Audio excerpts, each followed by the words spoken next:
craft slipped into the fog and was never seen again. The Lighthouse service never corroborated this account, but it lingered in local memory, raising the possibility that the keeper may not have been alone in his final hours.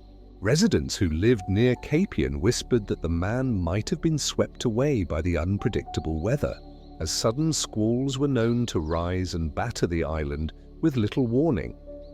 Searchers scoured the rocky shores, dragging hooks across the tide pools and scanning the coves for any trace of a body, but nothing was found.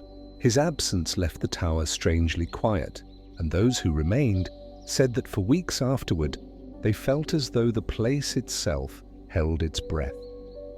The silence in the light station was so pronounced that it earned a reputation among visiting mariners, who would note that something had shifted in the air there. Speculations spread beyond natural causes, with some suggesting the man had chosen to disappear. Life on Thatcher Island could wear down even the strongest wills, and desertion was not unheard of among lighthouse keepers. Yet, if he'd fled, no evidence of passage to the mainland ever surfaced, and no sightings of him were reported in Gloucester or Rockport, where one might expect a man suddenly free of his post to appear. The mystery deepened when his few belongings, including a pocket watch and a well-worn Bible, were found neatly placed on a shelf, suggesting he had not intended to leave for long.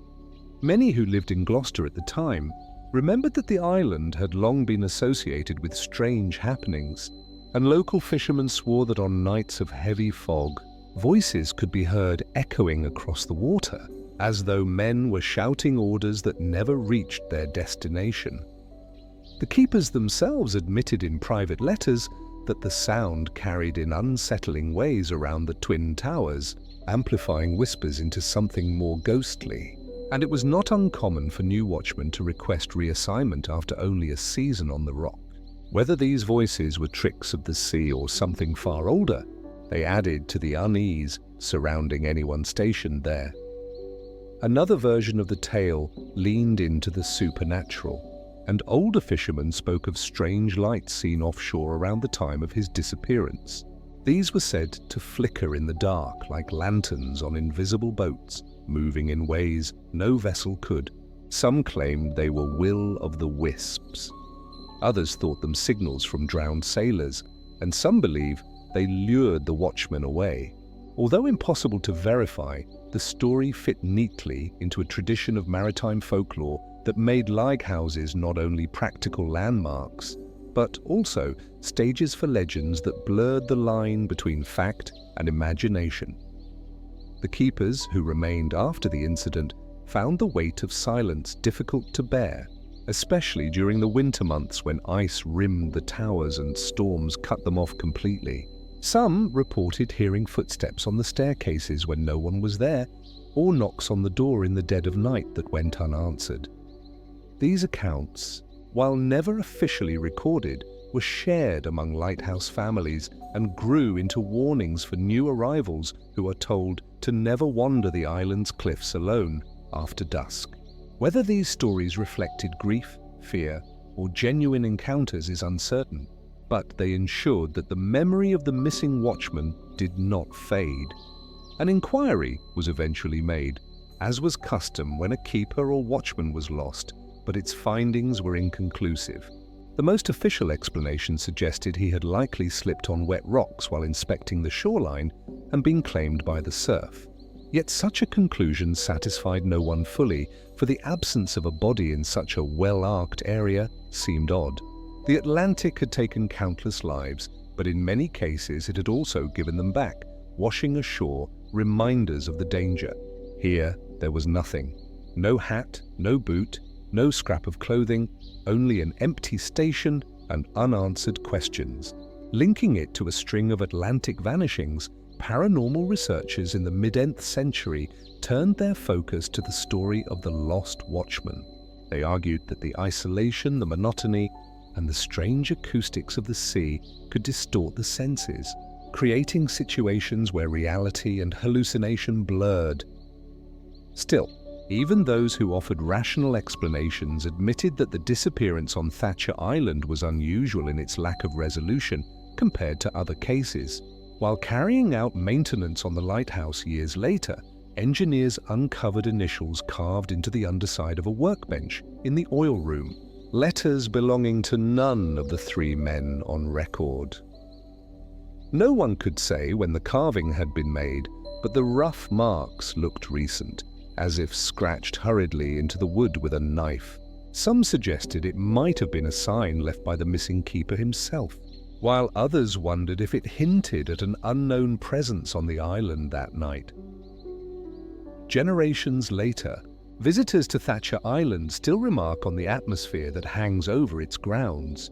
Even though the lights are automated now and volunteers maintain the structures for historical preservation, the sense of isolation is as strong as ever. Walking the paths between the twin towers, one can almost imagine the solitary figure who once tended them, vanishing into the mist without leaving so much as a footprint behind. The sea crashes with the same relentless rhythm. The wind threads through the rocks, and the unanswered question of what happened to the lost watchman endures as much a part of the island's story as the granite walls of its lighthouses. The inexplicable disappearance at Isle Royale Light, Michigan. On the far edge of Michigan's Upper Peninsula stands the Isle Royale Light, a lone structure that has watched Lake Superior shift from tranquil beauty to sudden violence. Perched on Menagerie Island at the southwestern tip of Isle Royale, the lighthouse was built in 1875 to guide vessels through one of the most treacherous stretches of water in the Great Lakes, where jagged reefs and unpredictable storms have claimed more than their share of ships. From the start, life here was difficult, with keepers cut off from the mainland for weeks at a time, surrounded by the ceaseless roar of waves and the lonely cries of gulls. Yet, it was not until the early 1900s that the lighthouse became known not just for shipwrecks, but for a disappearance that has never been explained. Accounts passed down among local families describe a keeper who was considered reliable, hard-working, and unlikely to abandon his duties without cause, which is why his vanishing left everyone unsettled. His routine involved trimming the lantern wick, winding the fog bell mechanism, and making daily rounds of the supply sheds and oil stores, a rhythm he had followed for years without fail. On the night he disappeared, there was no sign of trouble. The weather was calm, the shoreline was quiet, and the light shone as steadily as it always did. Yet when the next morning came, nothing seemed right inside the small dwelling attached to the tower. His bunk was still neatly made, his oilskin coat was missing, and the logbook on his desk ended halfway through a sentence, as if he'd set down the pen and walked away without finishing the thought. Later, testimony from the captain of the tender boat that delivered supplies to the station added an unsettling detail. In an old log, he recorded finding the lantern in the tower, still burning brightly, its flame trimmed cleanly and with fresh oil in the reservoir, even though no one had been there to tend it for hours. This detail never appeared in the official report of the Lighthouse Board, which made the situation appear as though the man had simply disappeared quietly in the night. But the captain's log paints a different picture, suggesting that the keeper was alive and carrying out his duties shortly before vanishing, raising the question of why the evidence was omitted and whether someone wanted to keep the mystery from growing too large. What has puzzled researchers ever since is that the Isle Royale station was not the kind of place one could easily leave unnoticed. The island was small, rocky, and surrounded by turbulent water, and the only rowboat assigned to the lighthouse was still secured at the dock the morning he was found missing.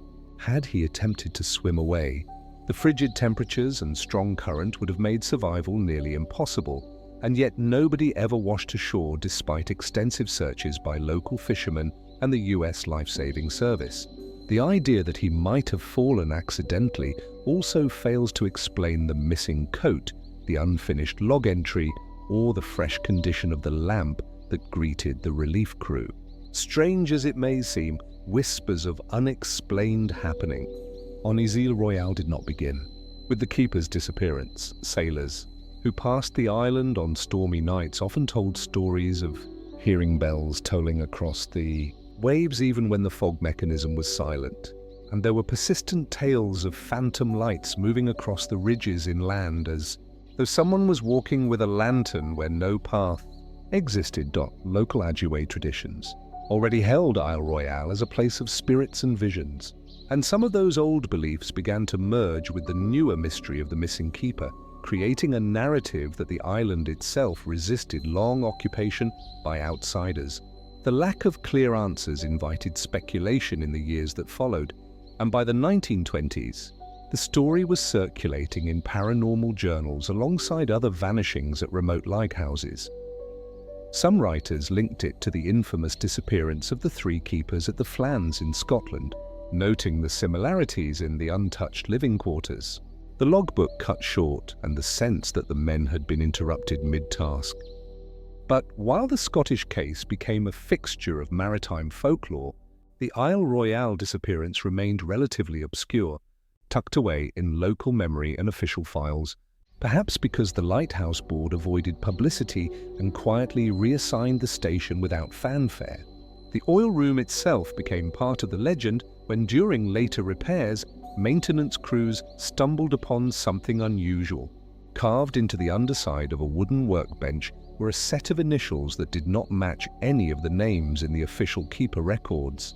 The letters were rough, hurried, and cut with the kind of shallow strokes made by a small pocket knife rather than carpenter's tools, suggesting someone had made them in secrecy rather than as a mark of ownership. No one could say when the carving had been made, but its discovery raised uncomfortable questions. Had the missing keeper left behind a clue? Or had there been someone else on the island whose presence was never reported? In the process of piecing together scattered reports, researchers noticed an unusual entry in the year supply ledgers.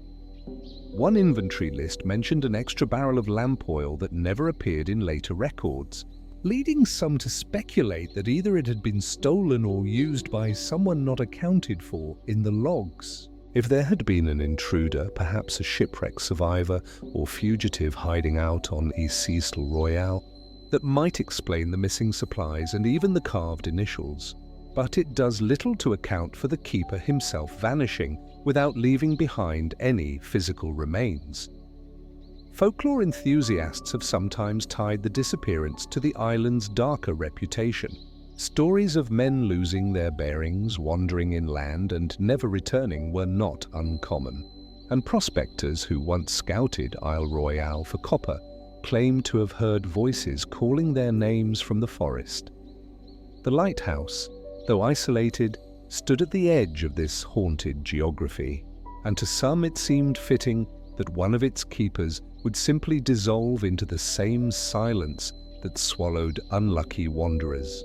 Whether these stories reflect real dangers or the human tendency to shape mystery into myth, they fed into the growing aura around Isle Royale as a place where ordinary explanations did not apply. Modern researchers have tried to treat the case more systematically, looking at the weather logs, boat schedules, and maintenance records from the time. Nothing in the data suggests a storm, a shipwreck, or an accident severe enough to explain the event. The tender boat crew remained adamant about what they saw: the freshly burning lamp, the neat bed, the missing coat, and these details continued to resist easy answers. Without evidence of foul play, authorities had no choice but to declare the disappearance unresolved, and the files eventually sank into obscurity until renewed interest in Lighthouse mysteries brought it back into conversation. One of the lingering questions is why the official report downplayed or omitted certain details. If the captain's testimony about the lantern was genuine, why did it not appear in the Lighthouse Board's findings? If the initials under the bench were unrelated, why were they not documented as a curiosity during inspections? Such inconsistencies have fueled the idea that something about the case was deliberately smoothed over, perhaps to avoid panic or ridicule, or even to protect the reputation of the service at a time when lighthouse reliability was considered a matter of national importance. even in recent years, the story has refused to rest quietly. Amateur investigators visiting the abandoned quarters at Ile Royale Light have reported the sound of footsteps pacing the empty tower, or the faint scent of oil burning when the lantern has long since been extinguished. These claims remain anecdotal, yet they echo the old sailor stories of phantom lights and bells, and they keep alive the possibility that the keeper's fate is not simply forgotten, but still lingers in the atmosphere of the island.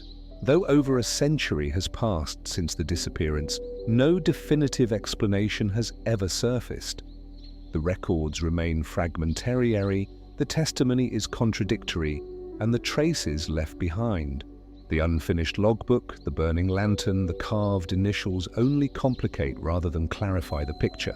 What began as an isolated tragedy at a lonely station has grown into one of the Great Lakes' most haunting tales. A reminder that even in the heart of a modern nation, the wilderness can still produce mysteries that refuse to yield to logic. The keeper who never returned at St. Paul Island, Nova Scotia, on the ragged edges of the North Atlantic, where the sea crashes endlessly against sharp black rock. St. Paul Island has long carried the name the graveyard of the Gulf for the countless ships it has claimed.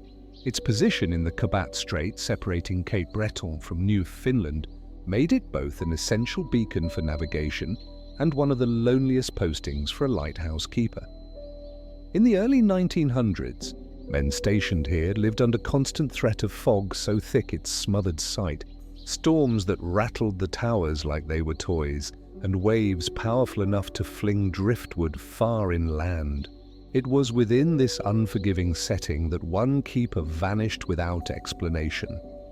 His absence leaving behind not just questions, but a chilling reminder of how fragile a man could be in such a hostile place.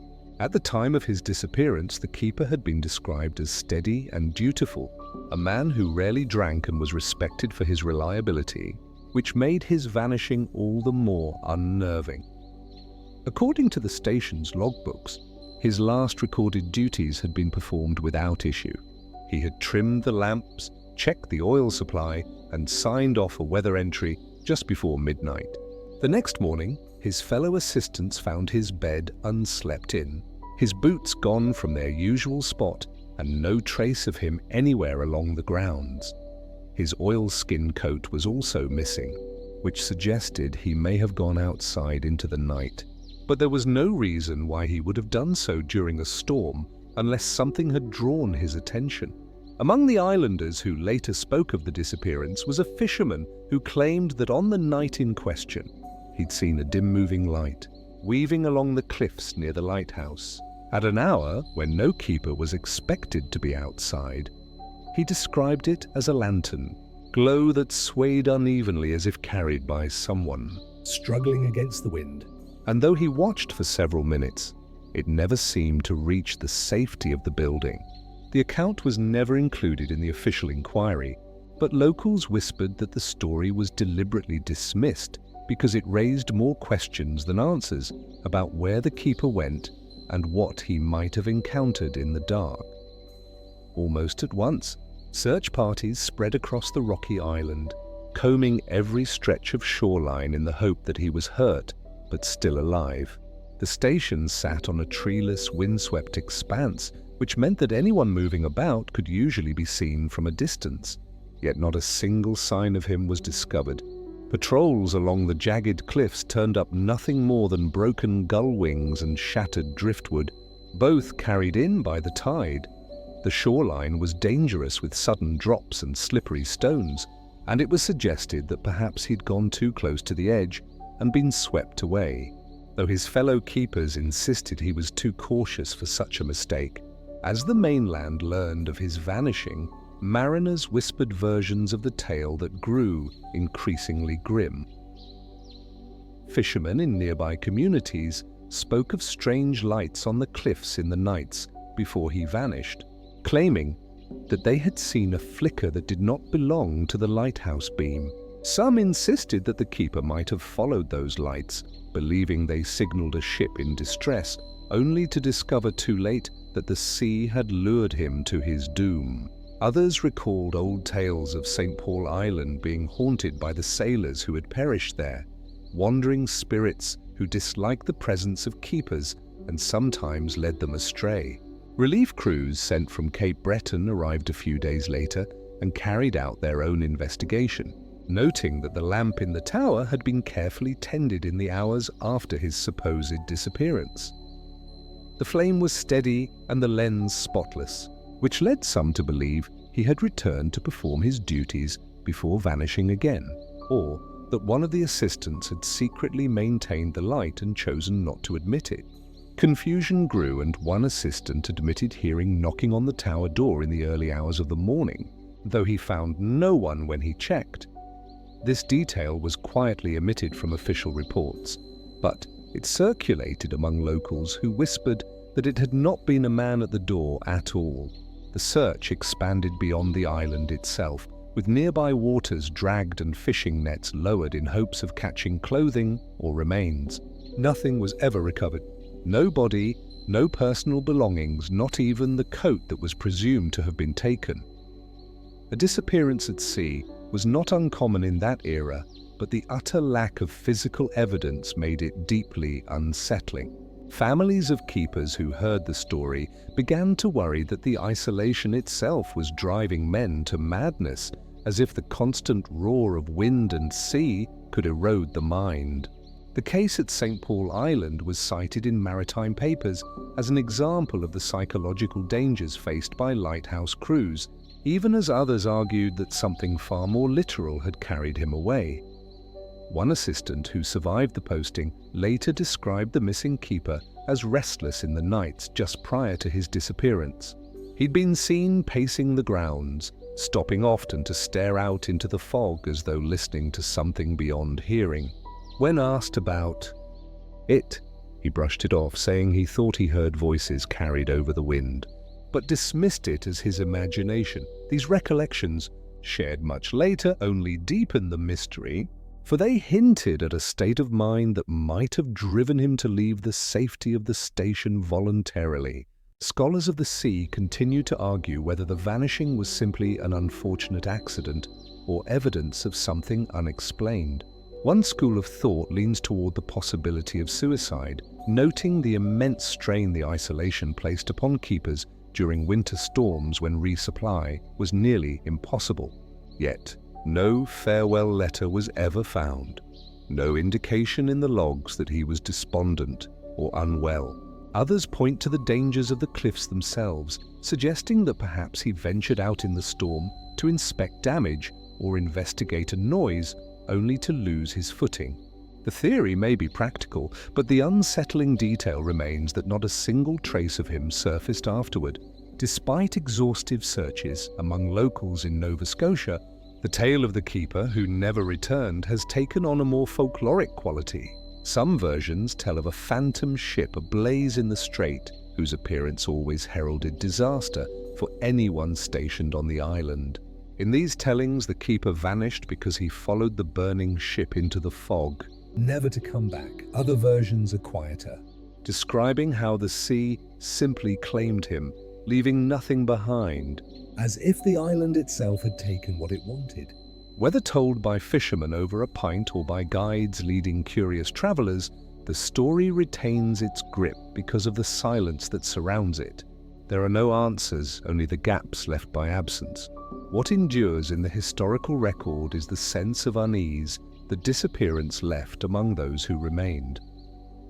Assistants wrote in letters home about how they slept uneasily for weeks afterward, waking to noises outside or convinced they saw movement by the cliffs. The sense of being watched was often repeated, a detail that does not appear in official logs, but was shared in private correspondence later discovered in archives. For these men, the loss of their comrade was not just the absence of a colleague, but the birth of an invisible presence that seemed to linger in every creak of the lighthouse. Though decades have gone by since the St. Paul keeper disappeared into the Atlantic night, his story continues to echo in whispers around Cape Breton and among maritime historians. The absence of a body or even a single belonging prevents the case from ever being closed in the minds of those who study it, leaving a gap that can only be filled by speculation. To some, he is remembered as a man swallowed by the hazards of his station, another casualty of the graveyard of the Gulf. To others, his fate belongs to something stranger, a moment when the sea itself demanded tribute, and so, the keeper, who never returned, remains bound to the legend of St. Paul Island, a mystery without an ending, echoing through every storm that batters its lonely shores. The empty tower of Flannan Isles, Scotland. Rising from the jagged cliffs of the Isle of Lewis, Flannan Isles Lighthouse has long been a solitary sentinel over the North Atlantic. Its white tower, stark against storm, darkened skies and the ceaseless roar of waves below. Built in the mid-19th century, it was intended to guide ships safely past treacherous rocks and shifting sands. But the isolation of the site made it as much a prison as a beacon for those who kept its light. Life on the headland was harsh and unrelenting, with freezing winds, driving rain, and relentless gales that tested both body and mind. And it was amid this desolate beauty that one keeper vanished without explanation, leaving behind a mystery that has endured for more than a century. When he vanished, the keeper had already spent several years at Rupengirl, earning a reputation among colleagues and locals as meticulous and disciplined, a man devoted to the lamp and the fog signal. His routine was exacting, oiling and cleaning the lenses, monitoring tides, and keeping detailed logs of weather and passing ships. On the night he disappeared, nothing in the official record suggested anything amiss. Yet the following morning, the living quarters were eerily silent. His bed remained unmade. His coat was missing from its usual hook, and the logbook entries ended mid-sentence, as if he had left suddenly in response to an urgent, unseen call. Once the search was underway, the jagged terrain offered almost no chance of discovery.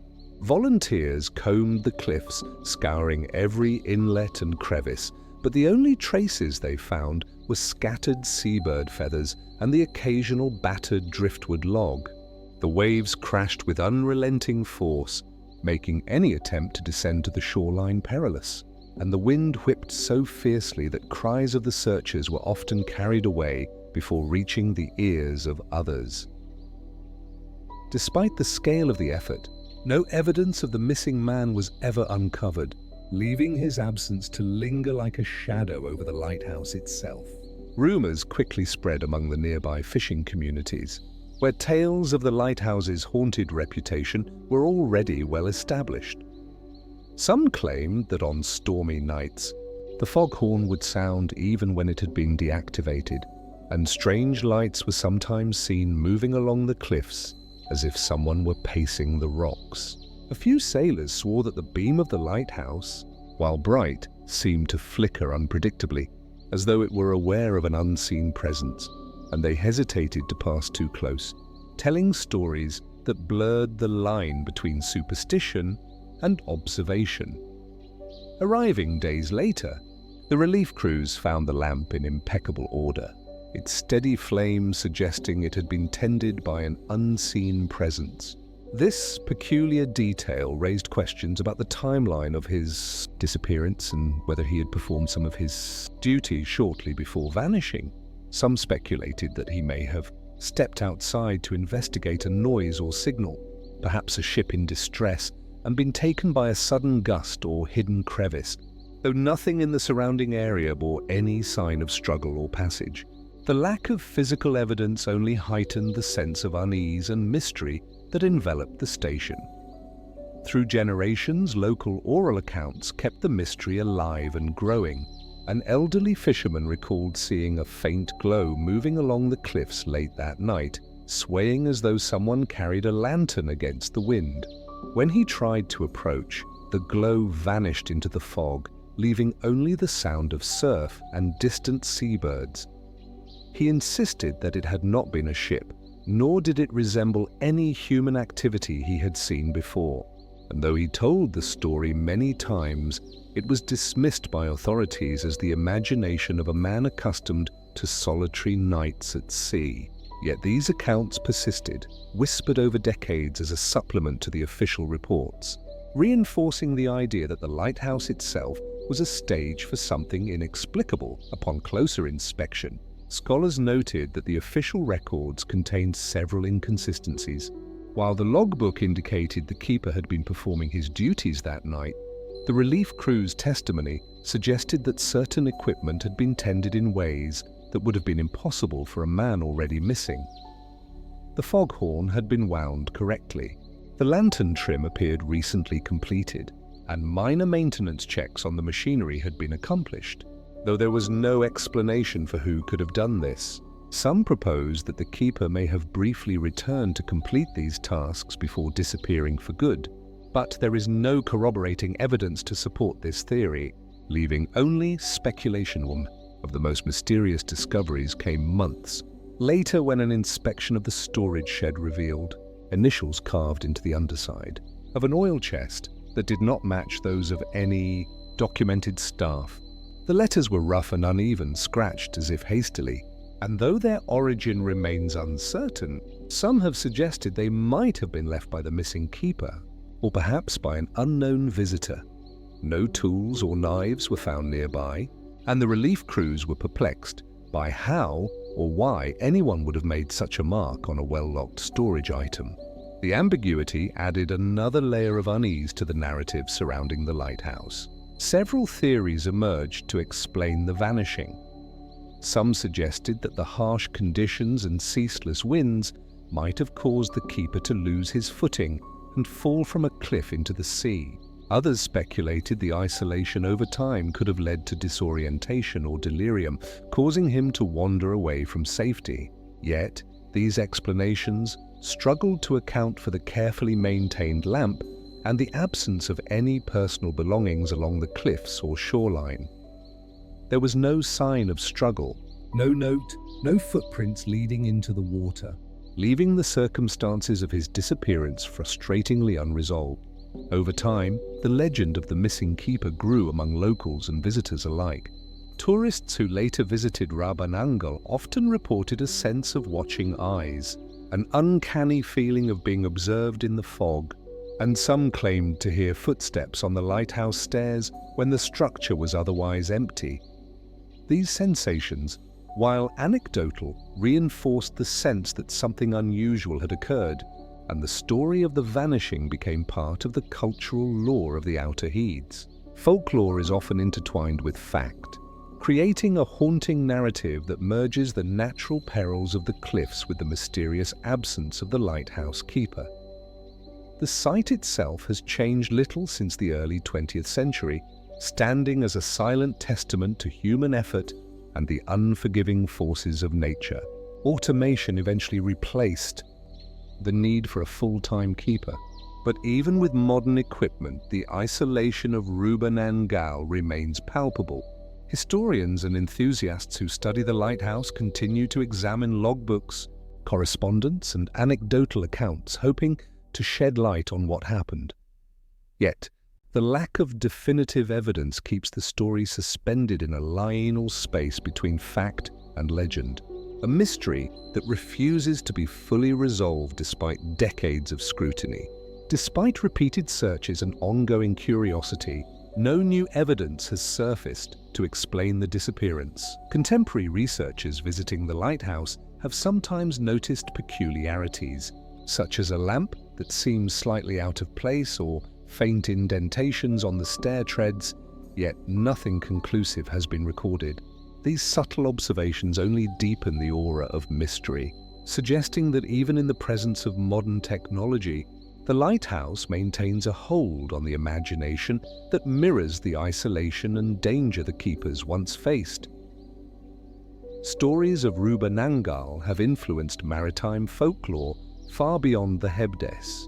Writers and historians often draw parallels to other lighthouse disappearances across Scotland and the Atlantic, noting recurring patterns: isolation, sudden vanishing, well-maintained equipment, and the absence of physical evidence. Such similarities have prompted debate about whether these events are purely coincidental, the result of environmental hazards or indicative of something more enigmatic that has yet to be understood. The case of Rupan Gaul is frequently cited as one of the most compelling examples, combining verifiable records with unexplained circumstances. Over a century later, the empty tower continues to attract attention from those fascinated by maritime mysteries.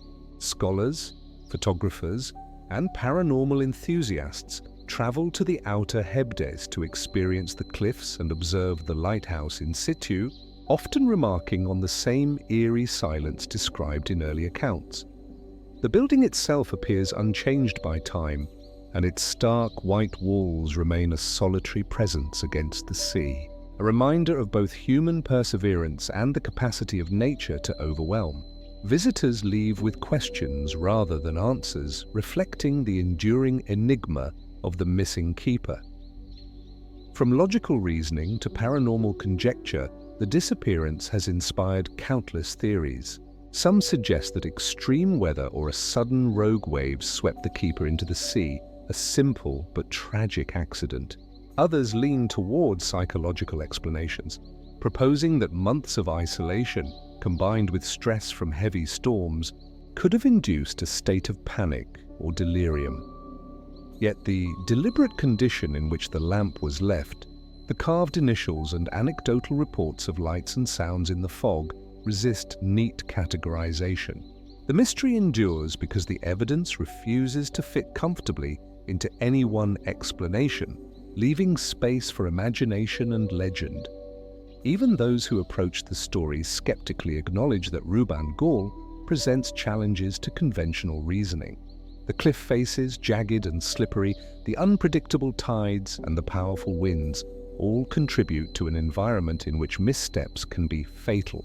Yet, experienced keepers had worked there for years without incident, and the disappearance of one man under otherwise routine circumstances continues to raise questions about what might have occurred. Each element of the case, the absence of a body, the logbook cut short, and the mysterious carvings adds weight to the notion that something inexplicable took place. With automation long in place, the lighthouse endures as a monument to the perils and unknowns that once shadowed those who kept it running. Historical records provide glimpses into daily life on the cliffs, the weather patterns and the routines that maintained the beacon.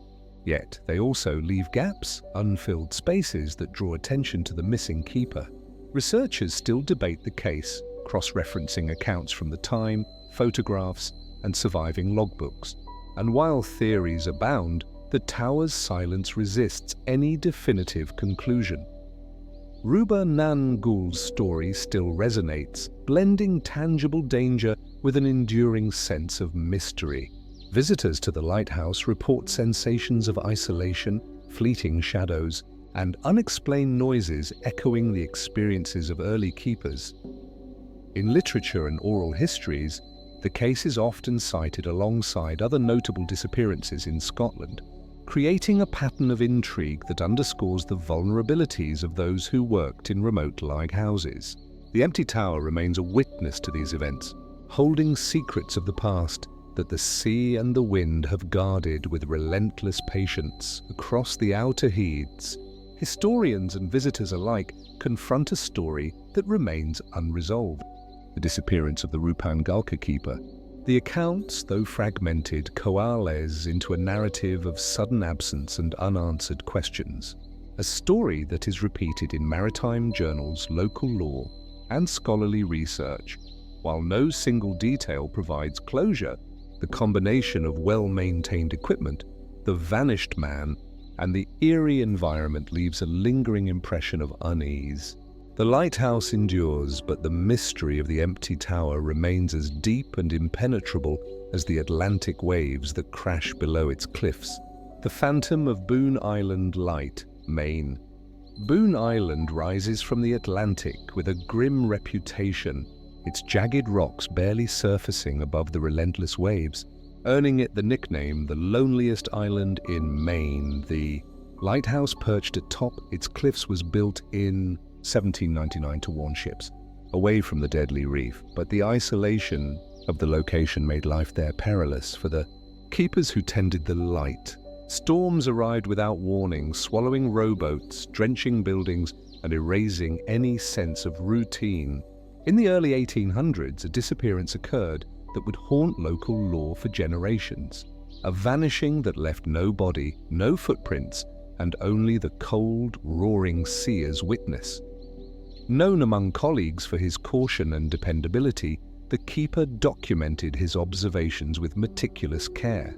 His daily schedule involved maintaining the lamp, inspecting the tower for structural issues, and watching for passing ships in the fog-heavy strait. On a night thick with mist, he reportedly completed his duties and retired to his quarters. But when the relief party arrived the next morning, the lighthouse was empty. His bed was untouched, the oilskins missing, and the logbook stopped mid-entry, the pen frozen as if abandoned suddenly. The first search yielded no sign of struggle or departure. Crews combed the island, examining every rock ledge and crevice, but all they found were broken gull wings and seaweed tossed ashore by the waves. The rowboat tethered to the dock remained in place despite the turbulent sea that had battered the island overnight. Some suggested he might have attempted to leave the island in a desperate effort to reach safety, but the waters were notoriously unforgiving, and no trace of the vessel or its occupant was ever found. Accounts from local fishermen added a layer of unease to the already mysterious case. Several reported seeing a faint lantern moving along the cliffs at hours when no keeper should have been outside, its light flickering as though carried by someone struggling against the wind. They insisted it was not a ship's lantern and not a reflection from the tower, but a distinct presence moving along the treacherous rocks. When they attempted to approach, the light vanished into the fog, leaving only the sound of waves crashing against the reef. The lamp at the lighthouse, still bright and steady, appeared perfectly tended when relief crews arrived days later, despite the missing keeper. This anomaly suggested that either the man had returned briefly before vanishing again, or someone else had tended the lamp without leaving any trace. In private correspondence, one assistant wrote that he had heard footsteps on the tower stairs in the dead of night. But when he investigated, the sound ceased, and no one was there. Such details never appeared in official reports, yet they persisted in oral accounts, hinting at unexplained activity that surrounded the disappearance. The environment of Boone Island was brutal and unyielding. Winds howled across jagged cliffs, storms swept across the Atlantic without warning, and temperatures plunged below freezing during the winter months. Isolation exacerbated the dangers as keepers could go weeks without seeing another human being. Some historians propose that extreme weather or a fall from the cliffs could explain the disappearance. But the care with which the lamp was tended and the lack of a body or belongings contradict this theory, suggesting that something far stranger might have occurred. In the years following the incident, stories from the community began blending with documented facts. Tales circulated of a ghostly figure seen pacing the cliffs, carrying a lantern through fog and storm, only to disappear suddenly. Some fishermen swore that passing ships would sometimes see the light of the tower flicker, even on nights when it had been extinguished, and the presence of an unseen watcher was often mentioned. The story became so ingrained in local folklore that subsequent keepers reported feeling observed and hearing unaccountable noises during the night, a chilling reminder of the vanished man who had once tended the light. Historical records reveal inconsistencies that have puzzled researchers. While the logbook and supply records indicate that the keeper performed his duties diligently, eyewitness accounts suggest there may have been unrecorded activity on the island in the hours leading to his disappearance. Some entries were found to be abruptly cut off, while minor tasks appeared completed, without explanation, hinting that he may have returned or been observed by others unseen. These anomalies complicate the narrative and continue to fuel speculation about what truly happened on Boone Island. A particularly striking detail emerged decades later when initials were found carved into the oil chest's wooden base. They did not match the keeper's known signature, and were hastily etched, suggesting secrecy or urgency. Whether left by the missing man or an unidentified visitor remains unknown. Combined with eyewitness reports and the careful condition of the lamp, the initials form a pattern of unexplained phenomena that resist logical explanation. Various hypotheses have been put forward by historians. None fully resolves the mystery. Some argue that the keeper may have suffered a sudden medical emergency or been swept away by rogue waves while inspecting the cliffs. Others suggest he may have attempted to row to a nearby ship or the mainland only to vanish into the Atlantic. Psychological explanations also emerge, citing the effects of extreme isolation, cold, and stress on mental state. Yet none of these theories satisfactory accounts for the maintained lamp, the missing coat, or the absence of physical evidence, leaving the case unresolved. A sense of unease seems to linger on Boone Island, noted by contemporary visitors. Photographers and researchers often describe fleeting shadows, strange noises echoing through the lighthouse, and the sensation of being watched when no one else is present. These experiences mirror the accounts of keepers and locals from centuries past, suggesting that the island retains an eerie hold over those who step onto its rocks. The story of the missing keeper has endured precisely because it cannot be fully explained, occupying the space between fact and folklore. The island's reputation for danger and isolation continues to reinforce the mystery. Known for storms that can materialize without warning, icy winds that pierce clothing, and waves that batter the cliffs with relentless force, Boone Island was a treacherous posting even for the most experienced keepers. Yet the man vanished during a relatively calm period, a time when conditions should have permitted routine work and normal duties. This incongruity between the environment and the circumstances of his disappearance only deepens the sense that something unexplained intervened that night. What is shared through oral history adds an eerie richness to the story. One elderly fisherman, recalling tales passed down by his grandfather, spoke of seeing the lantern glow on the cliffs and hearing human voices when the lighthouse should have been empty. Some locals insist the keeper spirit never left the island, continuing to maintain the tower in spectral form, explaining why subsequent keepers sometimes reported tasks mysteriously completed. Whether these accounts are true or products of folklore, they underscore the enduring fascination and fear surrounding Boone Island Light. Looking through records like supply logs, maintenance reports, and relief crew notes offers almost no resolution. Minor irregularities suggest that some events were not fully documented, whether through oversight or deliberate omission. These gaps leave room for speculation about unrecorded visitors, secret observations, or unusual environmental conditions. Every piece of surviving documentation confirms routine work and sudden absence, yet none provides a clear explanation, leaving the disappearance suspended between history and legend. Experts in maritime history have noted similarities between Boone Island and other unresolved lighthouse vanishings along the Atlantic. Patterns emerge. Sudden absence of a lone keeper, well-maintained equipment, and minimal physical evidence. These similarities suggest that while the Atlantic is unforgiving, certain cases defy purely natural explanations. In these stories, the isolated lighthouses become stages for inexplicable events that blend environment, human vulnerability, and unexplained phenomena. The air of mystery surrounding Boone Island endures long after the events that made it infamous. Its lighthouse stands weathered but operational, a sentinel over waters that have claimed countless sailors and continue to challenge those who navigate them. Scholars, photographers, and maritime enthusiasts who visit the site often remark on the atmosphere of desolation and the unshakable sense that something unseen lingers in the cliffs and waves. Each visit reaffirms the story of the missing keeper. And while no answers are found, the legend persists. Its lasting impact comes from the way solid evidence coexists with lingering uncertainties. Equipment meticulously maintained, logbooks abruptly ending a missing coat, and eyewitness reports of strange lights all contribute to a narrative that cannot be reconciled easily with logic. The case remains a touchstone for maritime mysteries, illustrating how a simple posting meant to protect ships can become the site of enduring uncertainty and fear.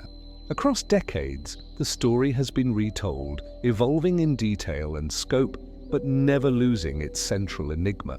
Writers, historians, and local storytellers emphasize the same elements: sudden absence, no trace, and the eerie impression that the lighthouse continues to be watched. This consistency across time and sources reinforces the idea that Boone Island Light is not merely a location, but an enduring symbol of human vulnerability in the face of the sea's vast, indifferent power. Modern navigation may have advanced, yet the mystery surrounding the Boone Island Keeper endures. The physical dangers of the island persist, and the psychological weight of isolation is understood more clearly now. Yet the disappearance itself still defies full explanation. The combination of historical fact, eyewitness testimony, and folklore ensures that the story maintains a presence in maritime history, a haunting reminder of how easily a person can vanish from even the most watched of places. Visitors to the lighthouse today often reflect on the accounts of past keepers, imagining the conditions they faced and the constant vigilance required. The empty tower standing against the Atlantic storms evokes both admiration and unease, symbolizing the endurance of human effort alongside the persistent mysteries of the natural world. The story of the vanished keeper is intertwined with the place itself, inseparable from the jagged cliffs, the fog, and the relentless waves. Through all these accounts, records, and oral histories, the disappearance at Boone Island Light remains unresolved. It is a tale without closure, a reminder that even in an age of documentation and observation, some events resist explanation. The missing keeper has become part of the legend of the island, a phantom presence echoing through time. His fate as inaccessible as the stormy waters that surround the lighthouse. The mystery of Eagle Island Lighthouse, perched on the jagged edge of the Atlantic. Eagle Island Lighthouse rises from sheer cliffs like a solitary sentinel against the relentless fury of the sea. Its white tower gleaming against storm, darkened skies, and driving rain. Built in the mid-1800s to warn ships of the deadly coastline off County Mayo, the lighthouse quickly gained a reputation for its isolation and harsh living conditions. The gales that swept across the island were so violent they could bend iron railings and flood the keeper's quarters, making life on Eagle Island a constant struggle between man and nature. It was amid this relentless environment that a lighthouse keeper vanished one stormy night, leaving behind a mystery that would endure for decades. Described as careful and thorough, the keeper rarely left his post and adhered strictly to every protocol when he disappeared. His responsibilities included maintaining the oil lamps, checking the fog signal, and recording weather conditions, tasks that were vital to the safety of ships navigating the treacherous waters. On the night in question, the wind howled through the tower as he completed his duties.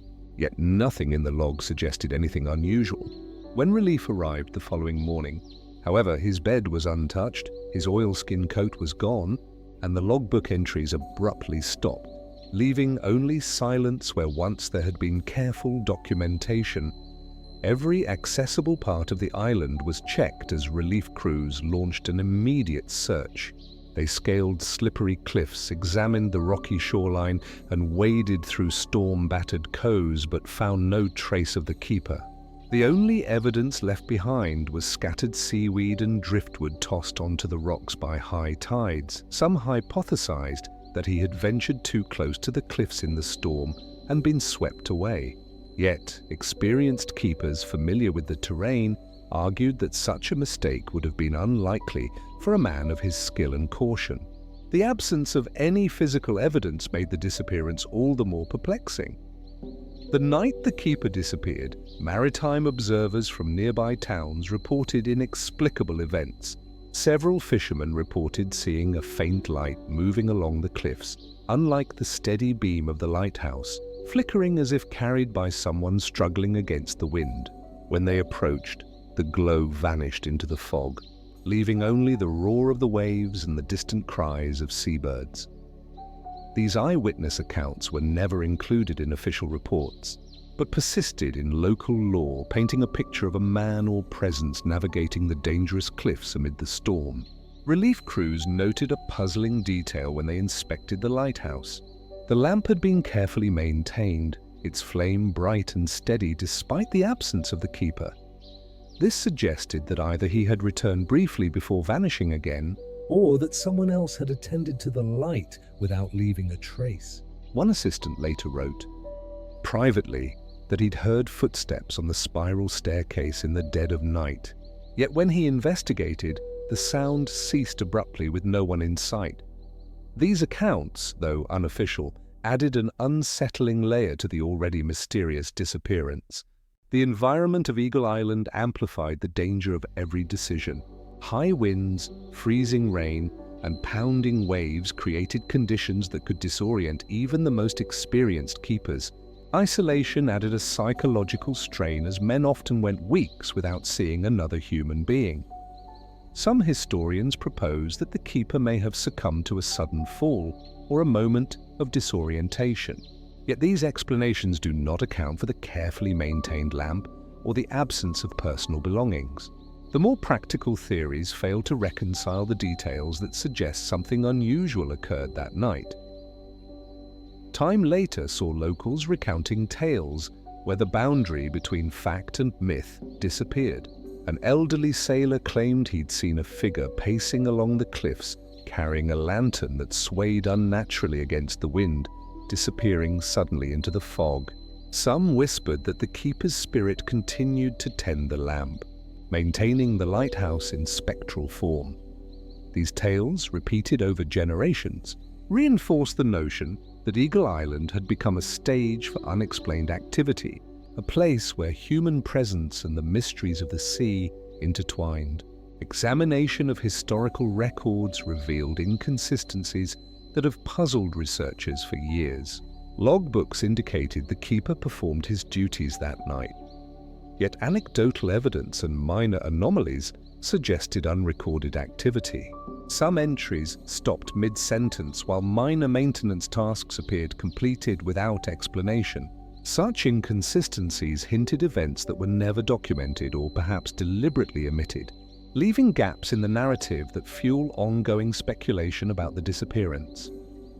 One of the most curious findings came decades later during maintenance work. A series of initials etched into the wooden base of the oil chest, hastily carved and not matching the keeper's signature.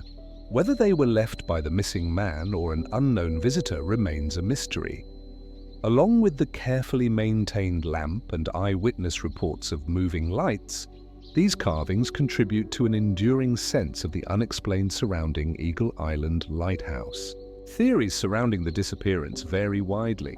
Some suggest he fell victim to the unpredictable sea or an accident on the cliffs, while others propose psychological explanations, citing isolation, fatigue, and the relentless stress of the job. Yet, none of these accounts fully explain why the lamp was maintained, or why no physical trace of the man was ever discovered. The lack of conclusive evidence allows room for imagination and has kept the case alive in both historical and folkloric narratives. A haunting tension seems to cling to Eagle Island, sensed by many modern explorers. Photographers and researchers often describe fleeting shadows, inexplicable noises, and a feeling of being watched, despite the absence of other people. These accounts mirror reports from keepers and locals centuries earlier, suggesting that the island retains an atmosphere that fosters both observation and speculation. The disappearance endures precisely because it cannot be fully explained. Existing at the intersection of history, folklore, and mystery, the island's harsh conditions amplify the difficulty of discerning fact from legend. Storms that can appear suddenly, waves that pound the cliffs relentlessly, and high winds that sweep over the jagged rocks all contribute to a setting where accidents are common. Yet, the specifics of this disappearance resist ordinary explanation. The keeper vanished during a night that appeared routine, and the contradictions between documented responsibilities and unexplained anomalies ensure the story remains unresolved. Community stories and oral recollections offer additional spine-chilling information. One elderly fisherman recounted that the lantern glow he witnessed moving along the cliffs seemed to respond to the sounds of the waves, shifting direction as if guided by an unseen hand. Others claimed that subsequent keepers sometimes found tasks completed inexplicably, such as a freshly trimmed lamp or repaired railings, leading to speculation that the missing keeper's presence persisted in some form. These stories, though anecdotal, have cemented Eagle Island as a locus of maritime mystery. Past documents leave many questions unresolved. Supply logs, maintenance reports, and relief crew notes confirm routine work and a sudden, unexplained absence. Minor irregularities and unrecorded events leave open the possibility of unknown visitors or unusual environmental conditions. Every surviving document emphasizes the keeper's sudden disappearance, yet none explains why there was no trace of him or why certain tasks had been completed mysteriously, perpetuating the intrigue. Comparisons with other Atlantic lighthouse vanishings reveal recurring patterns. Sudden absence, meticulous equipment, and minimal physical evidence. Historians note these parallels, suggesting that while the Atlantic is inherently dangerous, some events defy natural explanation. The story of Eagle Island fits within this pattern, reinforcing the perception that lighthouses in extreme isolation can become the setting for inexplicable occurrences, blending human vulnerability with environmental and possibly supernatural forces. Eagle Island continues to intrigue even in an era of automated lighthouses and sophisticated navigation. Its lighthouse continues to stand against crashing waves, symbolizing human endurance and the persistent mysteries of the sea. Visitors remark on the isolation and the sense of being observed, experiences that echo accounts from keepers and fishermen over the centuries. The vanished keeper has become inseparable from the place itself. A phantom presence intertwined with the cliffs, fog, and relentless Atlantic. Its resonance comes from the way solid evidence coexists with unanswered questions. The lamp was tended, the logbooks abruptly ended. A coat was missing, and eyewitnesses reported strange lights. These details defy straightforward explanation, ensuring that the story maintains a compelling grip on historians and enthusiasts alike. The incident remains a touchstone in maritime history, illustrating how isolation and the ocean's unpredictable power can converge in a single, unresolved event. The enigmatic tale of Eagle Island Lighthouse persists, preserved through countless retellings over the years. Writers, historians, and locals consistently emphasize sudden absence, unexplained activity, and the lighthouse's eerie environment. These elements repeated over time reinforce the idea that the vanishing cannot be understood through conventional means alone. The lighthouse stands as both a monument to human effort and a reminder of nature's indifference, with the vanished keeper symbolizing the enduring enigma. Modern insights into isolation, harsh weather, and maritime dangers fail to fully account for the keeper's disappearance. Physical risks remain, but they do not account for the lamp's maintenance, mysterious carvings, or reports of ghostly activity. The case endures as a fusion of verifiable history and lingering mystery, ensuring that Eagle Island retains its status as a locus of maritime fascination and fear. Reflecting on the lighthouse today, visitors often imagine the relentless isolation and storm-lashed nights that past keepers endured. The tower's stark white presence against the dark Atlantic waves evokes both admiration and unease, symbolizing endurance and the persistent unknown. The story of the vanished keeper is inseparable from the physical site, each reinforcing the other in a narrative that continues to intrigue and unsettle. Eyewitness accounts, official logs, and local legends all contribute to the story's enduring lack of resolution. The keeper's fate remains unknown, with no body or personal effects recovered and no definitive explanation ever recorded. The empty tower, standing as a witness to storms and decades of mystery, embodies the enduring question of what happened to the man who once tended its light, leaving his story suspended between history and legend.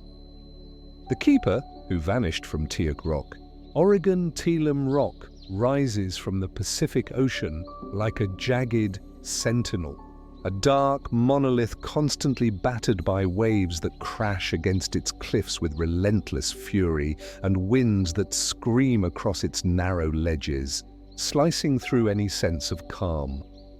For those assigned to the lighthouse perched atop this isolated outcrop, life was a daily struggle against nature itself. And yet it was a home they could not leave for months at a time. Mariners had long whispered about the rock, calling it Terrible Tilly, a name that carried both respect and fear, and anyone stationed there knew that the ocean did not forgive mistakes. The lighthouse stood like a fragile jewel in the middle of chaos, its beacon, a lonely promise of guidance for ships navigating treacherous waters. But it was also a place where the boundary between the human world and the merciless forces of nature blurred in unsettling ways. Assigned to Teelum Rock in 1902, Elmer Thompson was a veteran of multiple coastal stations. Respected for his reliability and steadfast dedication, colleagues described him as quiet but meticulous, the type of man who could maintain the lighthouse machinery with precision while enduring months of isolation without complaint. He arrived at Tie Rock in early April, accompanied by 2 assistants who were relatively new to the hardships of the Oregon coast. From the beginning, the rock seemed to assert its presence. Waves that reached higher than expected, gusts of wind strong enough to snap ropes and overturn barrels, and the ever-present screech of gulls circling like watchful sentinels. In the first weeks, routine tasks such as refueling the lamp and cleaning the glass became endurance exercises, and each day felt like a negotiation with the elements themselves. On the evening of May 10, 1902, something about the air shifted. A storm had been building offshore for days, but it was still several miles out, and the ocean seemed to be holding its power in a quiet, threatening pause. Thompson was last seen checking the lantern and logging the day's maintenance before returning to the small living quarters that had been carved into the rocky structure. His assistants reported that he seemed unusually restless, staring out toward the horizon as if listening to something beyond the sound of the wind. That night, a violent gust tore through the lighthouse, rattling shutters and bending metal supports.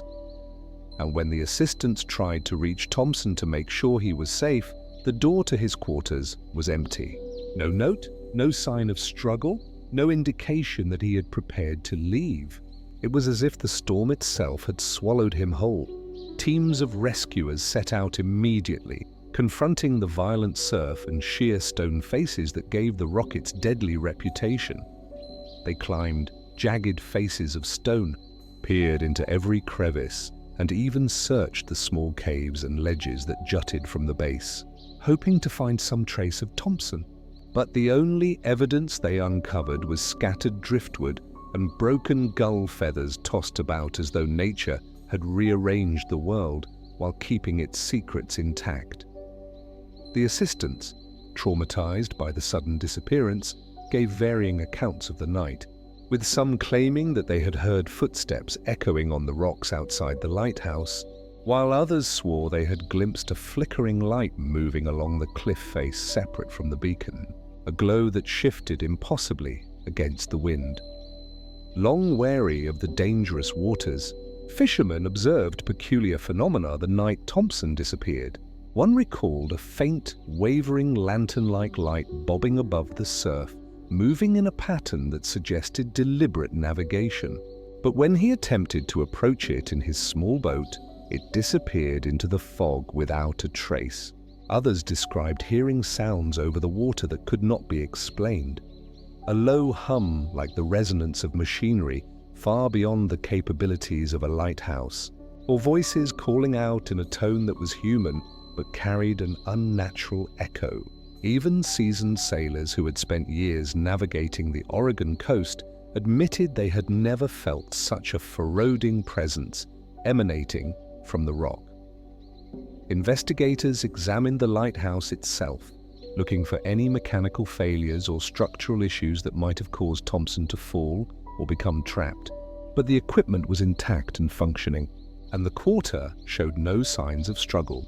The storm, while violent, had not yet made landfall, and the structure remained sound despite the gusts, with no logical explanation. The search was called off after several days, leaving the assistants to return to the mainland, haunted by unanswered questions. The disappearance quickly became the talk of the coastal towns, and stories grew with each retelling, adding layers of fear and speculation to what had already become a legend. More than 12 keepers were assigned to Tillamook Rock over time, and while most survived the solitude and rough conditions unharmed, the mystery of Thompson's vanishing lingered. Some reported experiencing strange phenomena during storms, lights flickering when no one was near, sudden drops in temperature that left them shivering despite heavy clothing, and the persistent feeling of being watched. Journal entries from several keepers mention hearing distant footsteps echoing along the cliff edges, or hearing the faint clanging of a lantern swinging in the wind even when all the equipment was secure. These accounts, though often dismissed by authorities as the product of stress and fatigue, were vivid enough to convince many that the rock held a restless presence that did not tolerate intrusion. Since that fateful night, scholars and those drawn to the unexplained have attempted to reconstruct the elusive story of Thompson. Some suggest he may have been swept into the ocean by a rogue wave while performing routine maintenance outside the lighthouse. But this theory struggles to account for the absence of debris or personal items. Others speculate that the strange light and sounds reported by the assistants and fishermen indicate something far more enigmatic, a force tied to the rock itself, a natural phenomenon beyond modern understanding, or even a glimpse into the supernatural. Over time, the story became intertwined with the lore of the Oregon coast, joining other tales of vanished mariners and haunted lighthouses as a reminder that some places resist. Explanation: people arriving by boat or plane in recent years often speak of a pervasive unease surrounding the rock, sensed even from a distance. The rock seems impossibly remote, rising abruptly from the water with sheer cliffs and jagged edges that make any landing treacherous. Photographs taken during calm weather show the lighthouse standing defiantly against the sky. Yet, there is an almost imperceptible distortion in some images, as if the air itself around the rock behaves differently, bending light or casting shadows where none should exist. Scientists have examined the site, attributing these anomalies to atmospheric refraction and optical illusion. But the stories of vanished keepers, particularly Thompson, continue to inspire speculation and fear. The legend of the keeper who vanished from Tie Rock has endured for more than a century, not only because of the mystery itself, but because it highlights the thin line between human resilience and the overwhelming power of nature. Thompson's disappearance is a stark reminder that isolation, extreme weather, and the unforgiving terrain of coastal lighthouses could challenge even the most experienced keepers, and that sometimes the answers remain beyond reach. Each retelling carries the same mixture of admiration and dread. Admiration for the men and women who maintain these vital beacons, and dread for the invisible forces that could erase a life in an instant, leaving nothing but questions in the wind. Crossing the waters near Tie Rock, sailors remain alert, mindful of the deadly risks that claimed Thompson over 100 years ago. The lighthouse, automated since 1957, continues its silent vigil, a beacon of guidance for those navigating the waters below. Yet, its history is steeped in shadows that no automation can erase. For those who study coastal mysteries or are drawn to tales of the unexplained, the story of the keeper who vanished from Tearg Rock, endures as one of the most haunting reminders that the ocean and its sentinels sometimes conceal more than they reveal, and that certain disappearances resist closure, leaving only the haunting memory of a man lost somewhere between the cliffs and the relentless sea. The strange fate of Panini's lighthouse, Isles of Scilly.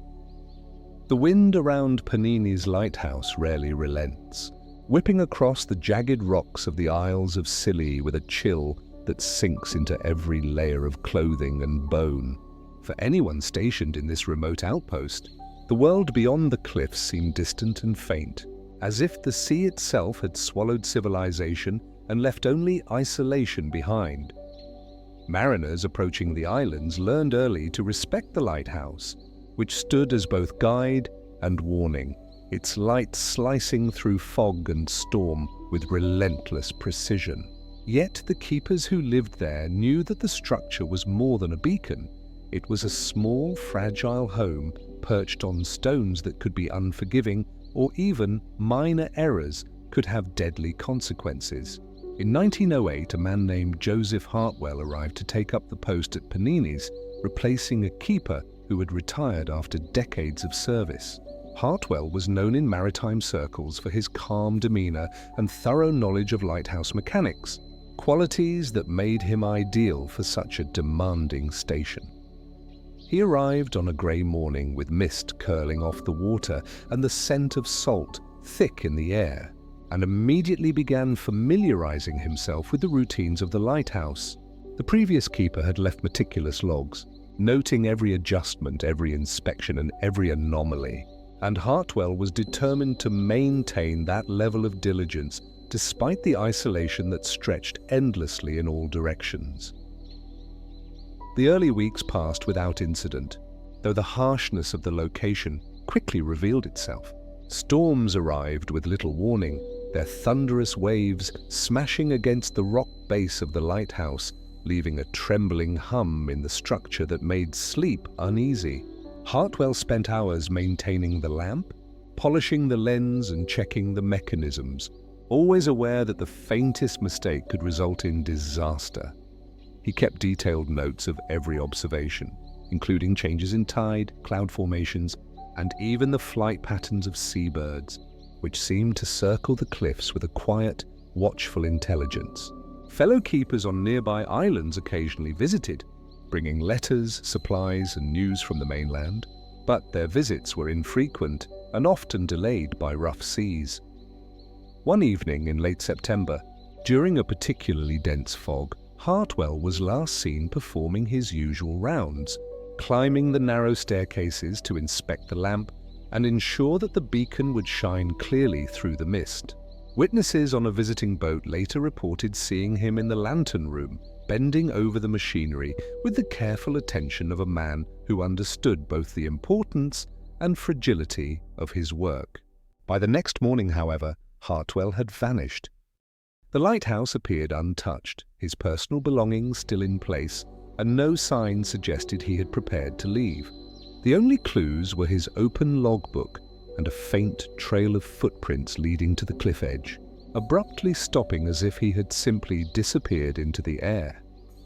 Rescue parties faced the same brutal conditions that had defined the lighthouse for generations. Volunteers from the Isles of Scilly and the mainland braved the rocky terrain, climbing perilous slopes and peering into crevices where a person might have fallen or hidden.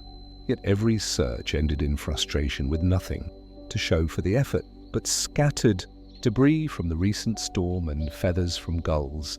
Disturbed by the activity, locals who had witnessed the lighthouses, light through the fog, claimed to see fleeting shadows and flashes of movement near the cliffs, fleeting glimpses that vanished when approached, deepening the mystery. Tales straddling the line between ordinary and uncanny circulated among sailors and townspeople. Some claimed that during the nights following Hartwell's disappearance, the light in the lighthouse would sometimes flicker on and off without explanation, even though no keeper was present and the mechanisms were intact. Others recounted hearing distant footsteps echoing across the cliffs or the faint hum of the lantern moving, though the stormy weather and crashing waves made it difficult to confirm what was real. A few suggested that Hartwell had encountered some unseen force, drawn to the cliffs by the relentless wind and the restless sea, a theory that both terrified and fascinated those who lived among the islands. Trinity House investigators tasked with overseeing lighthouses nationwide examined the site with great care. The lighthouse structure was undamaged, the mechanisms perfectly functional, and there were no signs of foul play or a struggle. All reports from nearby ships and residents were compiled, but they offered no concrete leads. Only an unsettling pattern of inexplicable phenomena surrounding the lighthouse, the disappearance, remained a source of speculation, with theories ranging from accidental falls hidden by fog to encounters with powerful gusts of wind that might sweep an individual over the cliff edge without a trace. As the years unfolded, the mysterious case of Joseph Hartwell's vanishing gained a life of its own in local lore. Keepers stationed at Panini's described feelings of unease, particularly during storms or dense fog when the lighthouse seemed to take on a life of its own. One keeper, writing in his journal in 1923, mentioned seeing a faint, ghostly figure in the lantern room late at night. A man bent over the lamp as if performing his rounds, only to vanish moments later when approached. Another recounted hearing a voice calling softly from the cliffs while performing maintenance, though no one was present. These experiences, combined with the historical record of Hartwell's disappearance, reinforced the belief that Panini's lighthouse was not merely a structure, but a place where the boundaries between reality and the unknown blurred in ways that could unsettle even the most experienced keepers. In studies of the ice thistles of Scilly, Hartwell's vanishing is often cited as one of the most enigmatic incidents in lighthouse records.